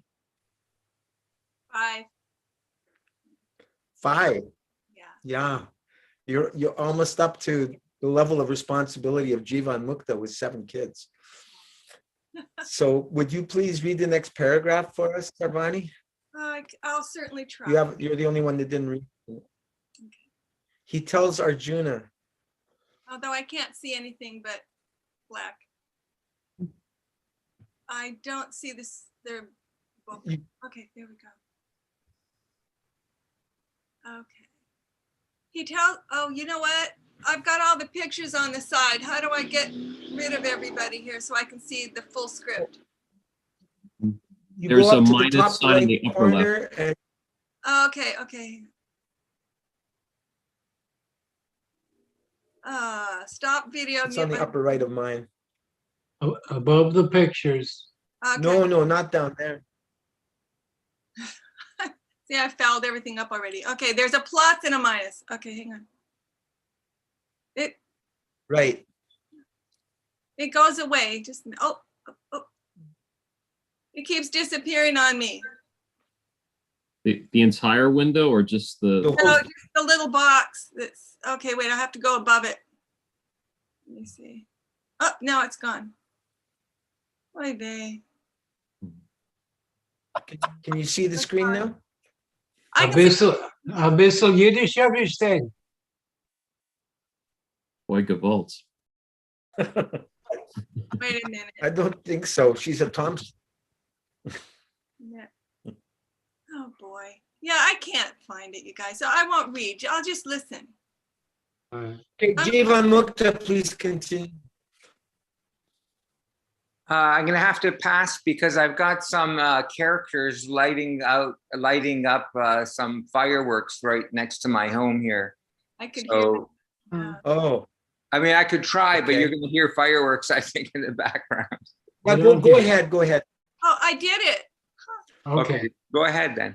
Well, good. Go do it. Go for it. Yeah. He tells Arjuna that he is relating this supreme secret to him because he is his devotee and his friend. The purport of this is that Bhagavad Gita is a treatise, which is especially meant for the devotee of the Lord. There are 3 classes of transcendentalists, namely the Jnani, the Yogi, and the Bhakta, or the impersonalist, the meditator, and the devotee. Here, the Lord clearly tells Arjuna that he is making him the first receiver of a new parampara, disciplic succession, because the old succession was broken. It was the Lord's wish, therefore, to establish another parampara in the same line of thought that was coming down from the sun god to others. And it was his wish that his teaching be distributed anew by Arjuna. He wanted Arjuna to become the authority in understanding the Bhagavad Gita. So we see that Bhagavad Gita is instructed to Arjuna, especially because Arjuna was a devotee of the Lord, a direct student of Krishna, and his intimate friend. Therefore, Bhagavad Gita is best understood by a person who has qualities similar to Arjuna's. That is to say, he must be a devotee in a direct relationship with the Lord. As soon as one becomes a devotee of the Lord, he also has a direct relationship with the Lord. That is a very elaborate subject matter, but briefly, it can be stated that a devotee is in a relationship with the Supreme Personality of Godhead in one of 5 different ways. One may be a devotee in a passive state. One may be a devotee in an active state. One may be a devotee as a friend, and one may be a devotee as a parent. One may be a devotee as a conjugal lover. Arjuna was in a Sarvani, do you have any? I'm sorry. Sorry, I was going to ask. We're just reading a paragraph each. Do you have any reflections on what you just read? No, I have no question. Well, regarding having five reflections. Regarding no, go ahead. You all go ahead and have some reflections. I'm good. Regarding Acyutananda Uvacha.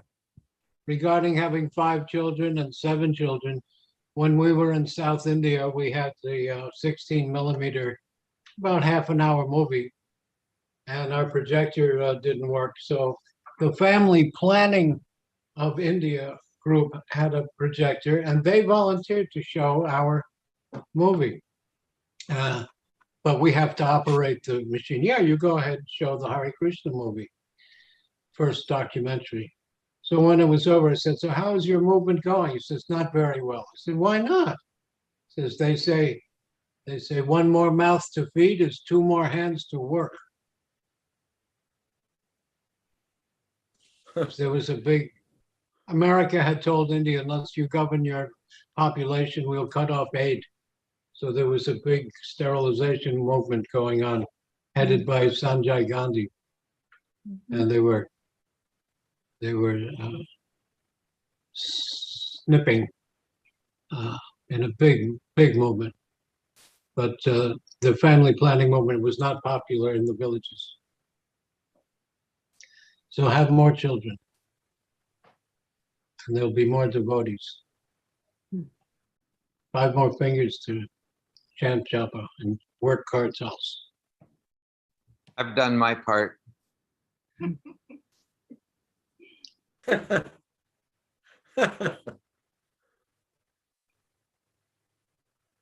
Jivanmukta, did you want to read this next paragraph? Arjuna Sure. was in a relationship.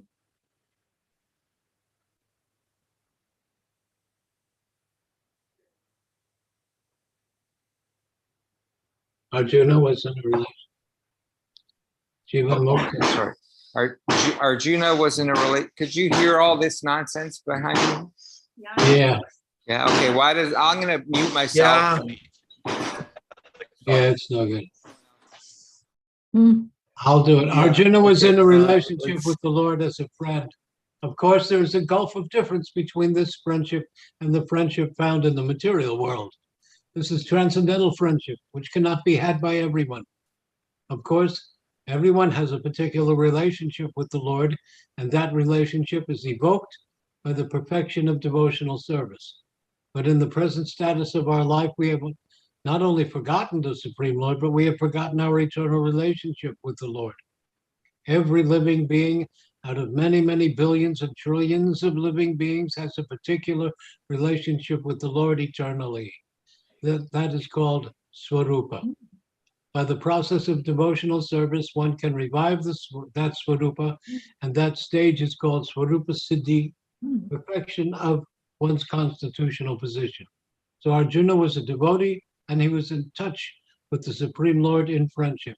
This is the point that I say. There's another school that says your Swarupa is obtained later, but this and many, many other places and many devotees in the Narayan group and in ISKCON and others also say that it is inherent. Our relationship is there and it comes out. It is revealed by practice. And that practice, another version is sadhana abhas, just a shadow of sadhana. Sadhana, which is, I'm practicing because it's a habit. I'm practicing it because I will get rank. There's a nice story. There was one devotee who never missed a Mangal Arati. And one day in his life, in his old age, he overslept and he felt someone waking him up. I said, he sees a man there. He says, wake up, you're going to miss Mangal Arati the first time in your life. He says, who are you? I'm Kali Yuga. Why are you helping me? So you'll stay proud of your accomplishment, of your record of the Nitya Devi Das. Real sadhana bhakti means that you're going for prema bhakti. Just my example is soldiers are taught left, right, left shoulder, right shoulder, about face, left face, right face. Are they going to do that in battle? No, but they know that this is going to help them with their reflexes. There's other soldiers who do that as a career, and they dress up in their fancy uniforms and they march in line, they flip their rifles around, but they don't fight. They make a perfection of flawlessly executing these military kabuki performances, but they never go to fight. But the other soldiers, 6 weeks in Paris, they learned 10 push-ups, 100 push-ups, this, that, all kinds of things which are not you. In the battle, you're not going to do push-ups, right? But you're going to develop your strength. You're going to develop your reflexes to obey. When the battle goes on, someone says to the right, then you're going to go without thinking. So sadhana bhakti is like that. First we do it by force, but eventually we must do it because this is going to, and this goes on in Jaiva Dharma. This is called sadhana bhakti, is nitya lila. We have 3 words for eternity: anadi, no beginning; nitya, continuous; and ananta, no end. Here's an idea. It's kind of hard to understand no beginning, because everything has to come from something. No, we're eternally in, things are in place. In Vaikuntha, sadhana bhakti is also there. Varnashram dharma is also there. Material creation comes and goes. Krishna Lila in the material world is always going on somewhere eternally. That's nitya. But one idea, relative idea, is imagine a planet made of solid stainless steel, 10 times bigger than the sun. Every morning, a sparrow flies by and brushes his wing on that stainless steel planet. When that planet is completely worn away, that'll be the end of time.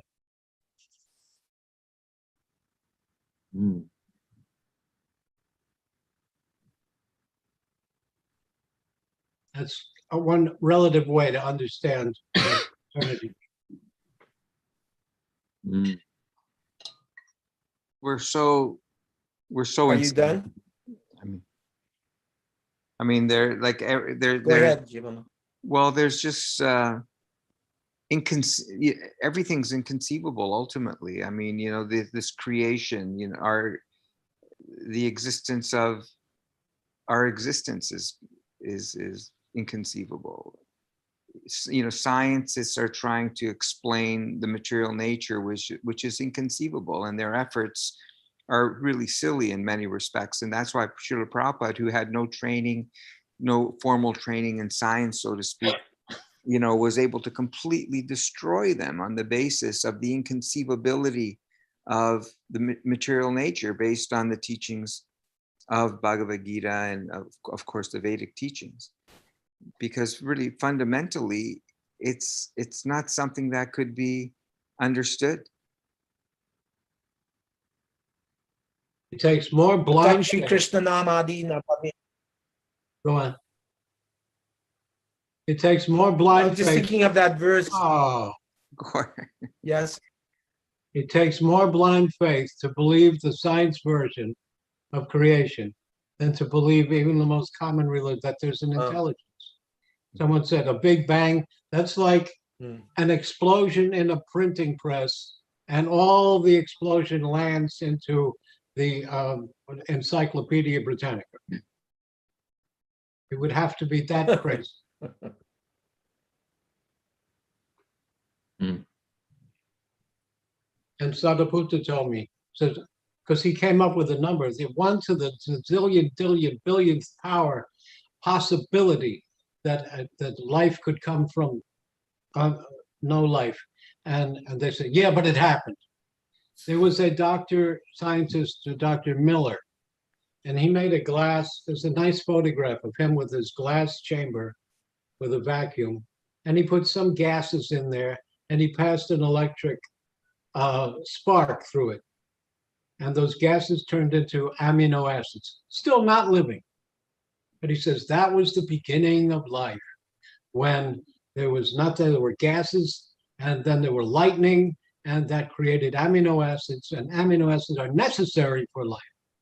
But I looked, even when I saw this in high school, I said, yeah, but there's this scientist, educated scientist in his 60s, who made this glass thing and thought of an idea of putting electricity in it. So this is a perfect example, perfect illustration of creative intelligence and creative intelligent design. The glass thing didn't happen by accident. It took an intelligent scientist to make this little thing, which still doesn't create life. And because of that, they have even debunked Dr. Miller. Because everybody who sees that picture of him, he's holding his bottle. He looks so proud. It's hilarious. He's holding his little bottle. Yeah, well, that looks like God holding the universe, or Varaha holding the planet Earth. Perfect.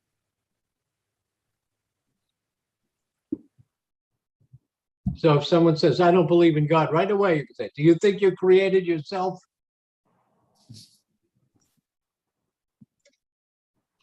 I'm over. You were saying that everything is existing in the spiritual world, if I understood you correctly, and you mentioned Varnashram Dharma, correct? Yeah. Yeah, so Jivan Mukta Prabhu and I, we've had this discussion before, because sometimes it seems that devotees have deduced from the discussion with Ramananda Roy and Lord Chaitanya, when he started with Varnashram Dharma, Lord Chaitanya said, go on further. And Jivan Mukta had mentioned that in the Brihad Bhagavatamrita, it states that Varnashram Dharma exists in the spiritual world.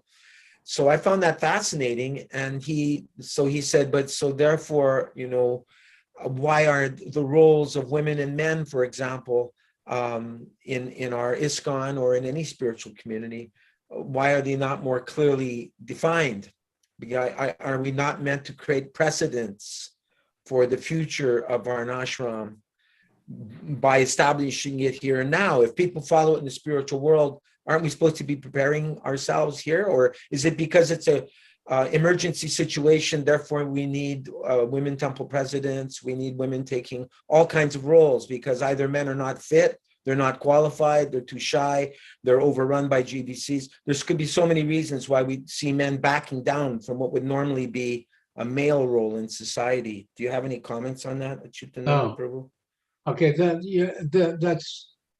that's not one question, that's 12 questions.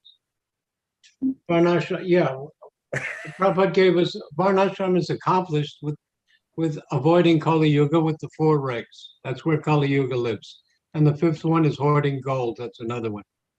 So Varnashram Dharma is done. That's to make you at least come to Sattva Gun, because it's easier to, let's say, develop your health if you avoid intoxication and bad food. So also it's easier to come to transcendence from Satyagun. But having come to transcendence, Varnashram is not no longer is automatically going to be accomplished. You're not going to break that, but people are not even willing to do that. Exactly. That's the point that I would be making, is that if we want to call it the ethics or the principles of Varnashram Dharma, are automatically followed by someone who's a pure devotee, or who's perfected their devotional service. It's not something that has to be intentionally imposed.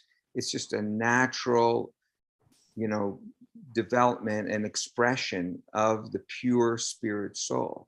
And this imposition is there, just like Prabhupada gave the example of, I was just reading today of when someone is learning, mathematics, like you can't jump.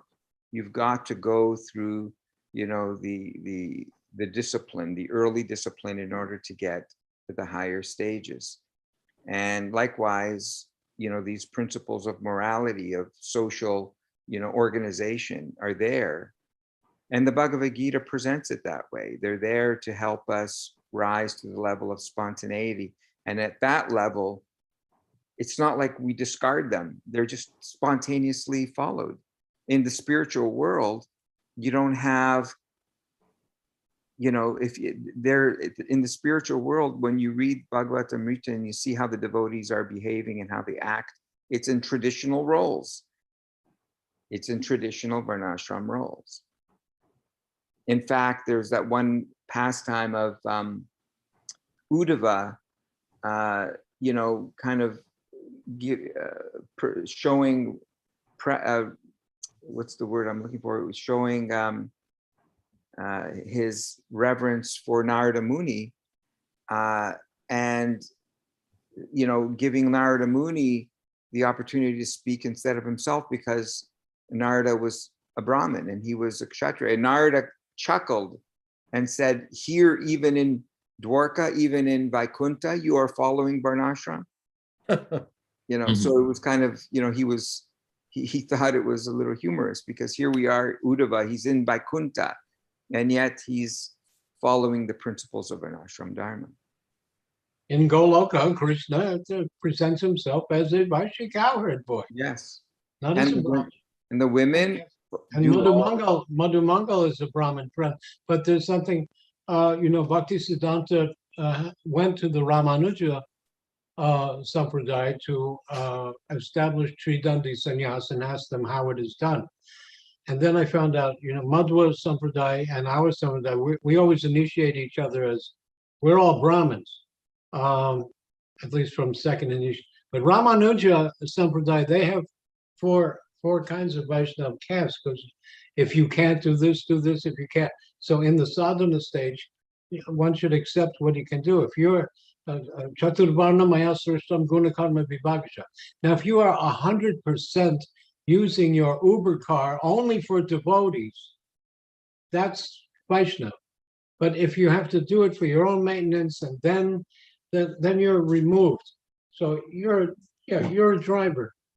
And you can't say I'm a driver and a Brahmin. See, that's Right. not the Guna Karma. It's a so I think it would be helpful if somebody could go to the Ramanuja Sampradaya and see how do they initiate Brahman, Kshatriya, Vaishya, and Shudra. Outside Sri Rangam or Sri Rangam, Ramanuja established many temples, just shrine temples. And they're surrounding the whole temple, just like Chaturvyuha. And I said, what are these temples for? And they said, that's for the Shudras. Huh. Mm.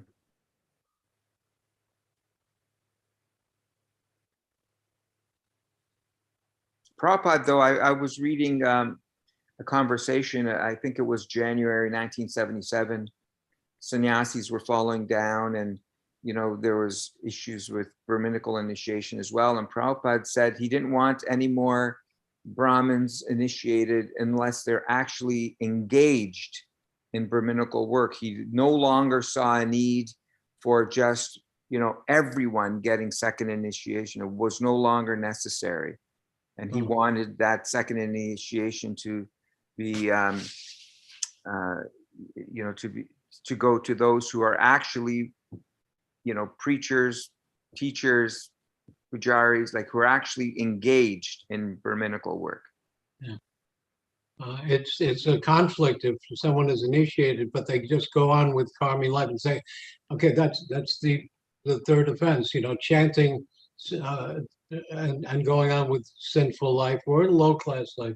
That's also the meaning of the third commandment, thou shalt not take the Lord's name in vain, meaning don't do something for yourself and then say it's bhakti. Bhakti Siddhanta, I've heard, gave out about 60,000 Harinam bead bags. Wow. And Bhakti Pragyan Keshav Maharaj, I heard the number was 20,000. But not second initiation, certainly not sannyas. Mm-hmm. So that can be given out freely. And also Prabhupada was very liberal also because of a temple. Many people came to Prabhupada and said, we need more pujaris. Our temple is expanding. So he let people after 1 year, or now the rule is 2 years. If they're following principles for 2 years, then they can get second initiation. But sometimes it was done because they needed someone to do the deity worship. But you could see Prabhu that near the end there, the 76, 77, Prabhupada was starting to say, okay, enough of that now. Yeah, let's get back into a more, a genuine expression of this culture here. Instead of, he did what he had to do to bring people in and create, the buzz, so to speak. And now we have to boil the milk. Boil the milk. Yeah. So now we stop and boil the milk. Right. Excuse me for interrupting. We have a question from Nitya Leela, but I'd like to say that we've got Kishori Devidasi visiting us for the first time, and Bindu Madhava Prabhu also visiting. I have no idea where they're from, but I just wanted to thank them for coming. I only see their pictures. We don't know if they actually have a camera. Mother Kishori is the sister of Ram Lakshman Prabhu from Thailand, who left this world recently, originally trained in Chicago. She's based here in Colorado. Oh, okay, nice. Welcome, Kishori.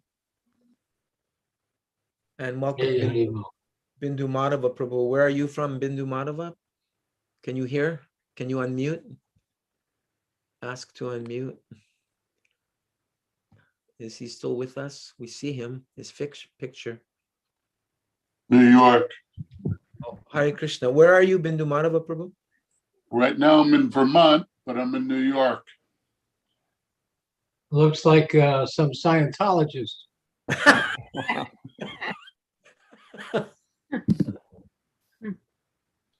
If I may ask, what part of New York? Are you clear?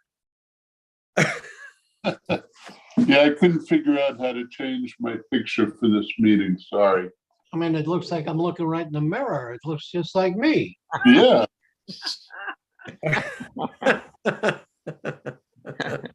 Have you gone clear? I mean, look at this. What people he was the side. What's his name? Tom Hubbard. I didn't know Tom Cruise was a devotee. Yeah. L. Ron Hubbard. Clear. L. Ron Hubbard was a science fiction writer. He wrote cowboy dime novels. So he said, let's make up a religion. It's a famous thing. He was with other writers, so sharing an apartment. He had no money. He said, the real way to make money is to start a religion. And so he invented this thing, and people love it. You can hand them something cheap, and you'll make big followers. So Nityalila Devidasi, she has a question. She says, some saints spoke about how we shouldn't keep Arjuna and Krishna pics inside our home or temple as it signifies battle. Rather, Vrindavan pic is preferred. So how to relate as practicality our life is more relatable to Arjuna Krishna scenario? That was a problem they had, and someone else can fill me in better. But the Eastern Orthodox Russian Church was trying to get rid of the devotees in Russia by saying that they believe in violence. And this all takes place during a war. But no, you're having Krishna and Arjuna is there. On the cover of Bhagavad Gita was Krishna and Arjuna. It can be done. I even knew we had a life member, Vaishnava, older gentleman, and he was fully Chaitanya Bhakta, but over his head he had a picture of Krishna being struck by Bhishma's arrows. Because Vishwanath Chakravarti, and Prabhupada taught us this. I want to emphasize this over. The Prabhupada gave us Gopi Bhava stories and teachings from the very beginning, just like in the introduction. And these prayers are there. Some people will say, oh, he left that out and I'm here to give the real thing. No, Vishwanath, when Prabhupada explained Bhishma shooting his arrows to get Krishna to approach him with his hair flying and covered in dust, made him even look more beautiful with perspiration, and then even stinging him with his arrows. And Vishwanath Chakravarti says, and Krishna took those arrows as though they were the love bites of the gopis. Right. Wow. So. Wow, so beautiful. So beautiful. So yes, Prabhupada taught Gopi Leelas and Gopi Bhavas in the very beginning. This is why,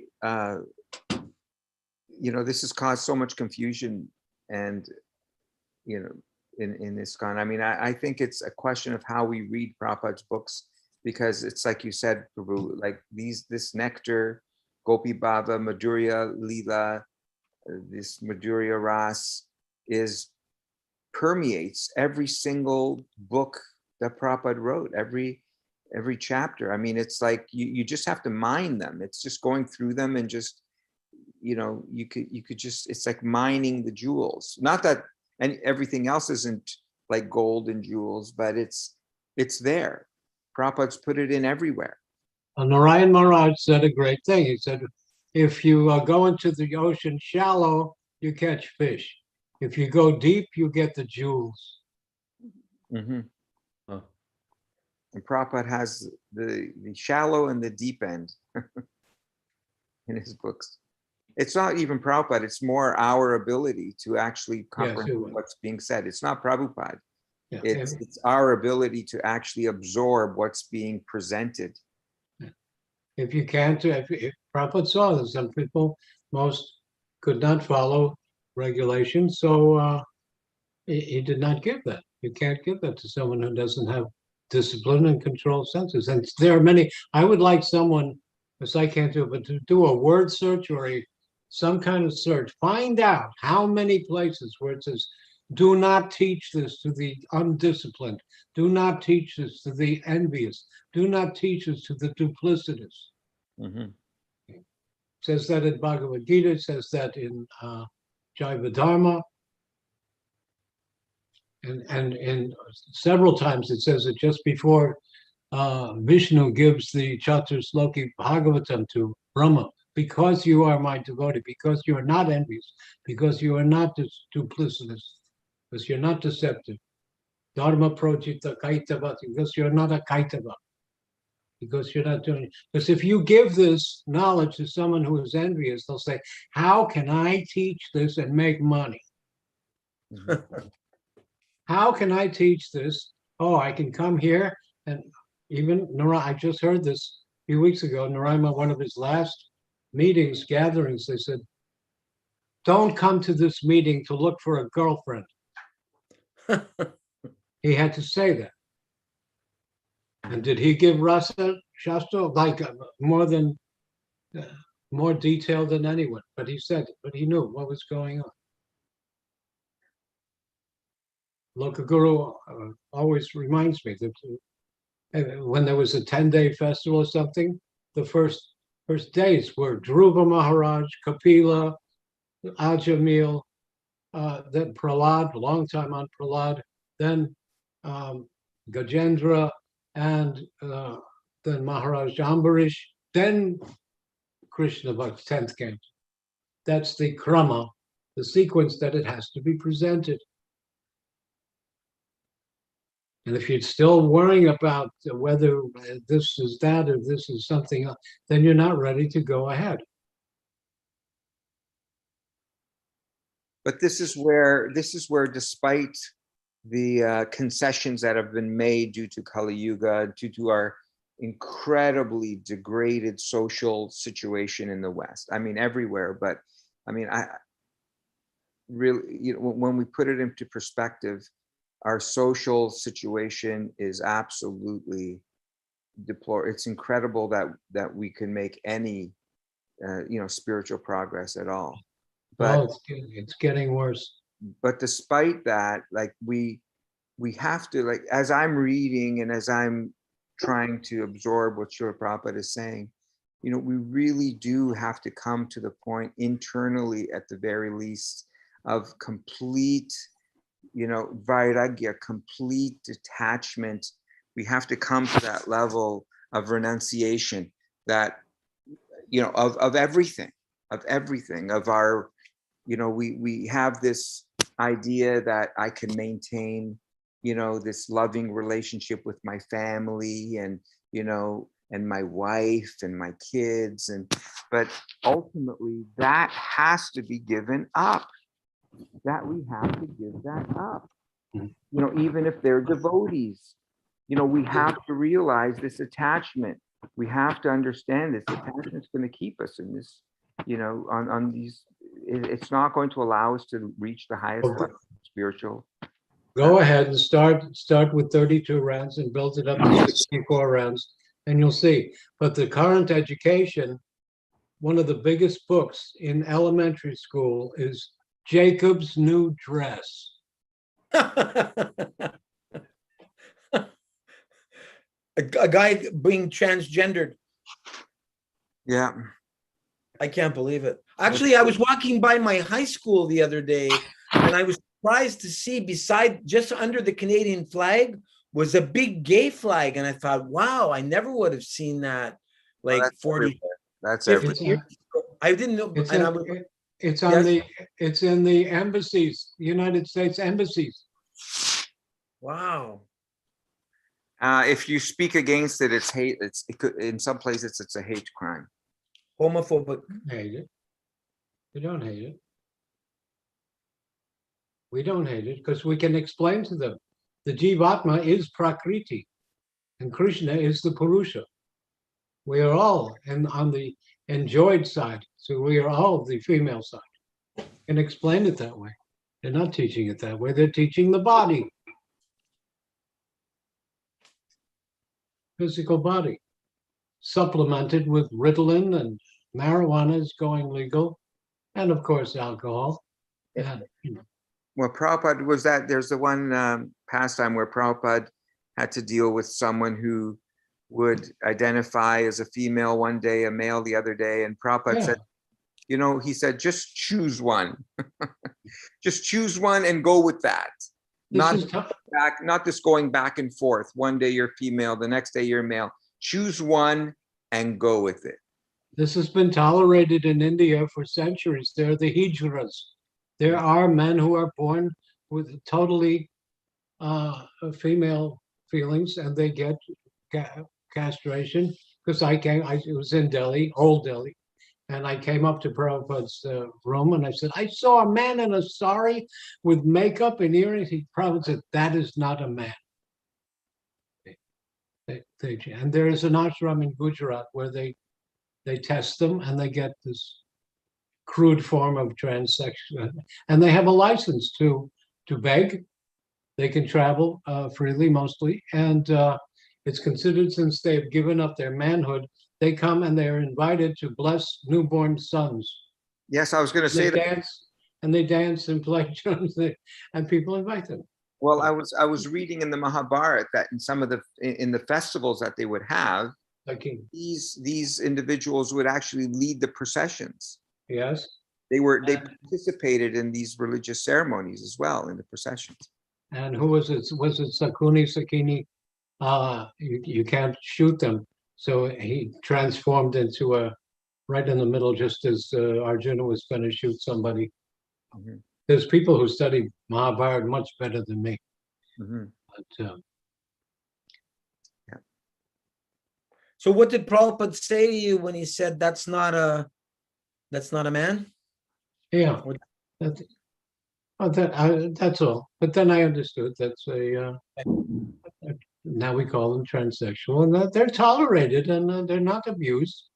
Well, that's probably the reason the flag is there, because we do abuse them. We have. Well, now they're encouraging it. That cannot happen. These it's a terrible subject. This is getting ugly. I mean, they're pushing it. They even do. There's the kind of pills that if the boy is pushed to be a girl, I feel like a girl. Yeah, well, when you're 4 or 5 years old, you may feel girly for a little while, but what they do, they give them pills, so that when they are 12, 13, they will not have puberty. Wow. Until they're 18. Just like one of my daughters was. Then well, let me finish. Then when they're 18, then they're old enough to get the operation. But then their male puberty chemicals, hormones kick in. Suicide is 40%. Wow. And they don't mind because they have another agenda to reduce the population. So here's a man who will not have children, and 40% will die, will commit suicide. So that fits into their demoniac idea to reduce the population with vaccines, homosexuality, transsexuality. They call them breeders. They don't call them mothers anymore. They pushed a thing in Congress. They're called birthing persons. Mhm. How did we get to this discussion? Oh, it's horrible. Tell us another parent story. It's the more liberal we get. Liberalism is just another explanation of the degradation of Kali Yuga. That's all. The more liberal we get, the more entrenched in Kali Yuga we get. I never thought it would get this crazy, but it's really bad. I made a comment like that on a YouTube, and I got many, many replies and likes. And one of them said, I'm a school teacher. For the first hour, the children are lined up at my nurse's office. I'm giving out meds. Wow. For an hour. They're lined up in them. Just horrible. Anyone have another good parent? my mother met Prabhupada, and she was sort of arguing. This Prabhupada said, we are suffering in this material world. And my mother said, Acyutananda said, well, we should give her some prasadam. How about a popper? So we made a papadum. And my mother took it and said, go good with a cocktail. I said, Ma. But then she was sitting on the floor cross-legged, and then Prabhupada said, we are actually suffering. You may have temporary enjoyment, but we're suffering. Then she said goodbye, and she got up, and it hurt. She says, oh, now I'm suffering, she said. And then when she left, Prabhupada said, your mother is very nice. How old were you, Prabhu, when you joined? How old? 17, 18. I read an article today. It said you went to India when you were 16. No, why don't they ask me? No, I was 18. It was 1967. 66, 67. I went when I was 16 though. Prabhu, I know that you were a musician, right? Yeah. Did you, because you've got a great voice, like, were you a singer as well? No. No. And I'm not a great singer. I'm just singing it natural. I'm not putting any stuff on it. I'm not putting any tone into it. There's some other singers here, they croon, and it's, oh, I hate it. You just sing it out with your natural voice. I can sing in tune, but I'm not a singer voice compared to some other people who have 4 octaves. But I'm not putting any, talent on it. Just singing out loud. I was thinking But that it sounds good because I can do imitation. So I learned the proper pronunciation of Bengali and Sanskrit. So if you want to pronounce things very nicely, learn the alphabet. There are no exceptions to any rule in Sanskrit. And I was taught the alphabet by a graduate of Banaras Sanskrit University, and he taught me ga the whole thing, and then you can practice it very nicely. Sometimes devotees say, like it's Bhagavad Gita. It's Srimad Bhagavatam. But when you write it, it's not our fault, but when you write it in English, that would look like Bhagavatam. And Indians cringe when Americans say it like that, and so many other things. But and there are certain words that you have to say very, very carefully. I was thinking that Sarvani or Nanda Patni may have a story that they know of a god brother or a god sister, or even their own parents that have met Srila Prabhupada. But while they think about that for a moment, I'm remembering one story of Brahmananda Prabhu. I don't know Brahmananda got initiated when you got initiated. Yes. But the story that I remember is that Brahmananda's mother, Gargamuni and Brahmananda, she came, and after Prabhupada did the fire yagya, Prabhupada suggested to the mother, so it's proper that, after this son is initiated, that you give some dakshin, you could give some donation. She said, well, you just took my 2 sons. How much more do you want than that? I don't know if I'm giving the exact words. I'm just paraphrasing. Yes, that's what she said.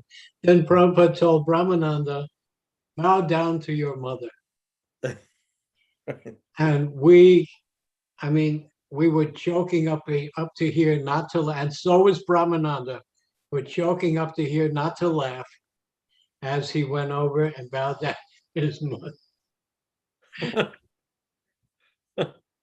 Did you know each other? Did you know Brahmananda and Gargamuni before you joined?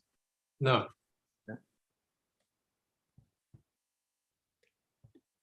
Was it the first or second initiation, the group of initiates that you were initiated in? Second. Second? So that was with Satsrup Maharaj as well? No, he was 3rd or 4th. Oh, okay, because I thought it was the second group that he was initiated in. I was. No, I thought he was also was in the second group. No. Rukmini Priya, do you know of any anecdotes of any godbrothers or any god sisters whose parents met Srila Prabhupada and Prabhupada had a favorable impression upon them? Can you think of any that you know of? No, my mother came to the Bhaktivedanta Manor temple, and they loved it. They thought it was amazing. Her and her sisters years ago, maybe 72. No, I joined 73, 70, must have been 74. But she did come to the temple, and but I don't remember. I don't remember any godbrothers or godsisters. Reciprocation with Srila Prabhupada. I remember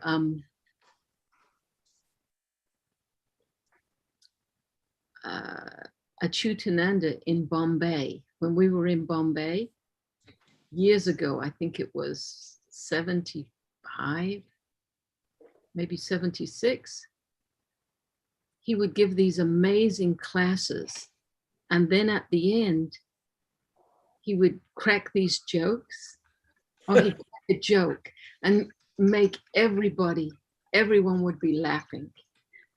I remember that, and that we'd all be really serious, and then he'd say something funny and we'd all laugh.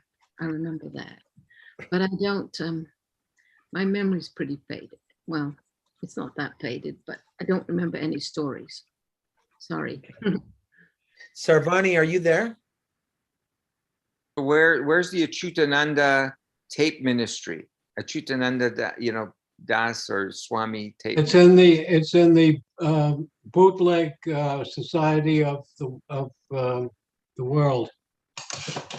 Is there tape? I have the whole collection, and it's scattered all over the world.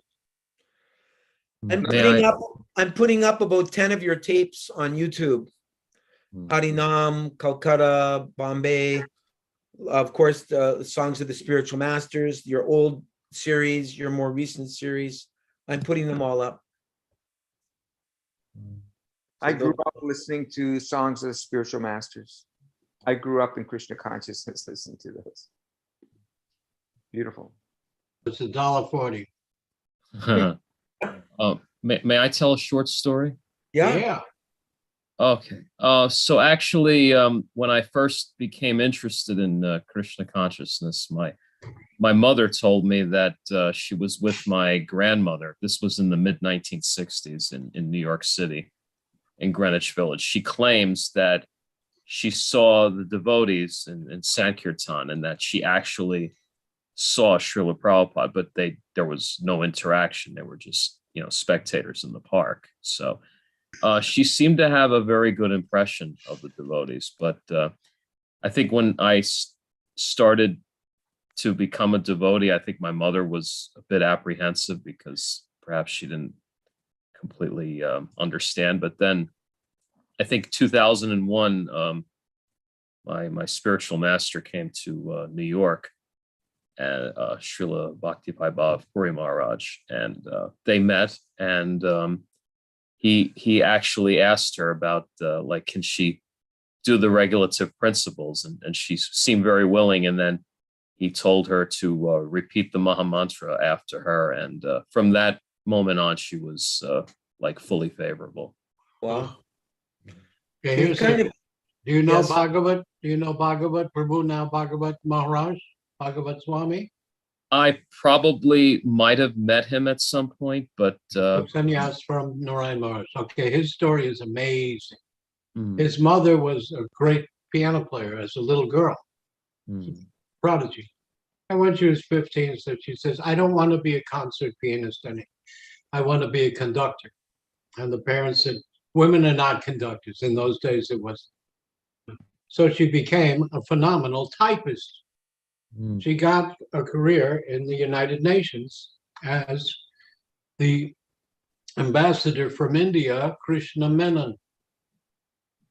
And Krishna Menon first met her and he said, okay, can you take a letter? She says, yeah. She got the typewriter there. He says, don't you need to write it first? She says, no, you start talking. She could type as fast as he could talk. Wow. And he was sending letters to Dr. Radhakrishnan, the president of India. So Bhagavat's mother told him, when I was pregnant with you, I was typing that, and I was typing Krishna, Radha Krishna, Krishna Krishna, Radha Krishna.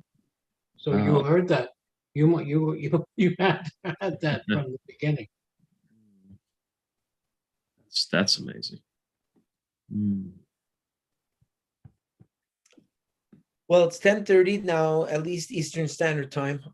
So thank you very much, everyone. And continue with teachings of Lord Chaitanya on Monday.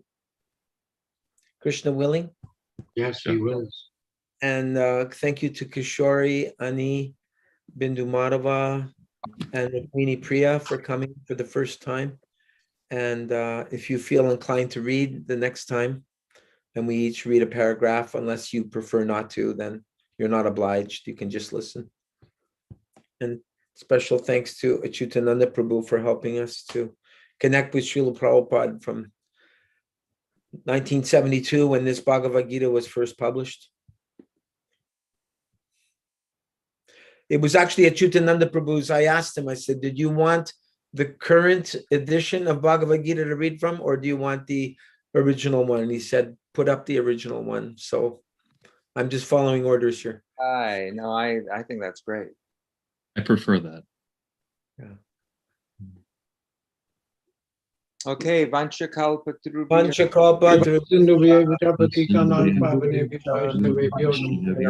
Vaishnavebhyo Vaishnavebhyo Namo Namah. Srila Prabhupada ki jai. Nitai Gaur Premanandi. Hari Hari Bol.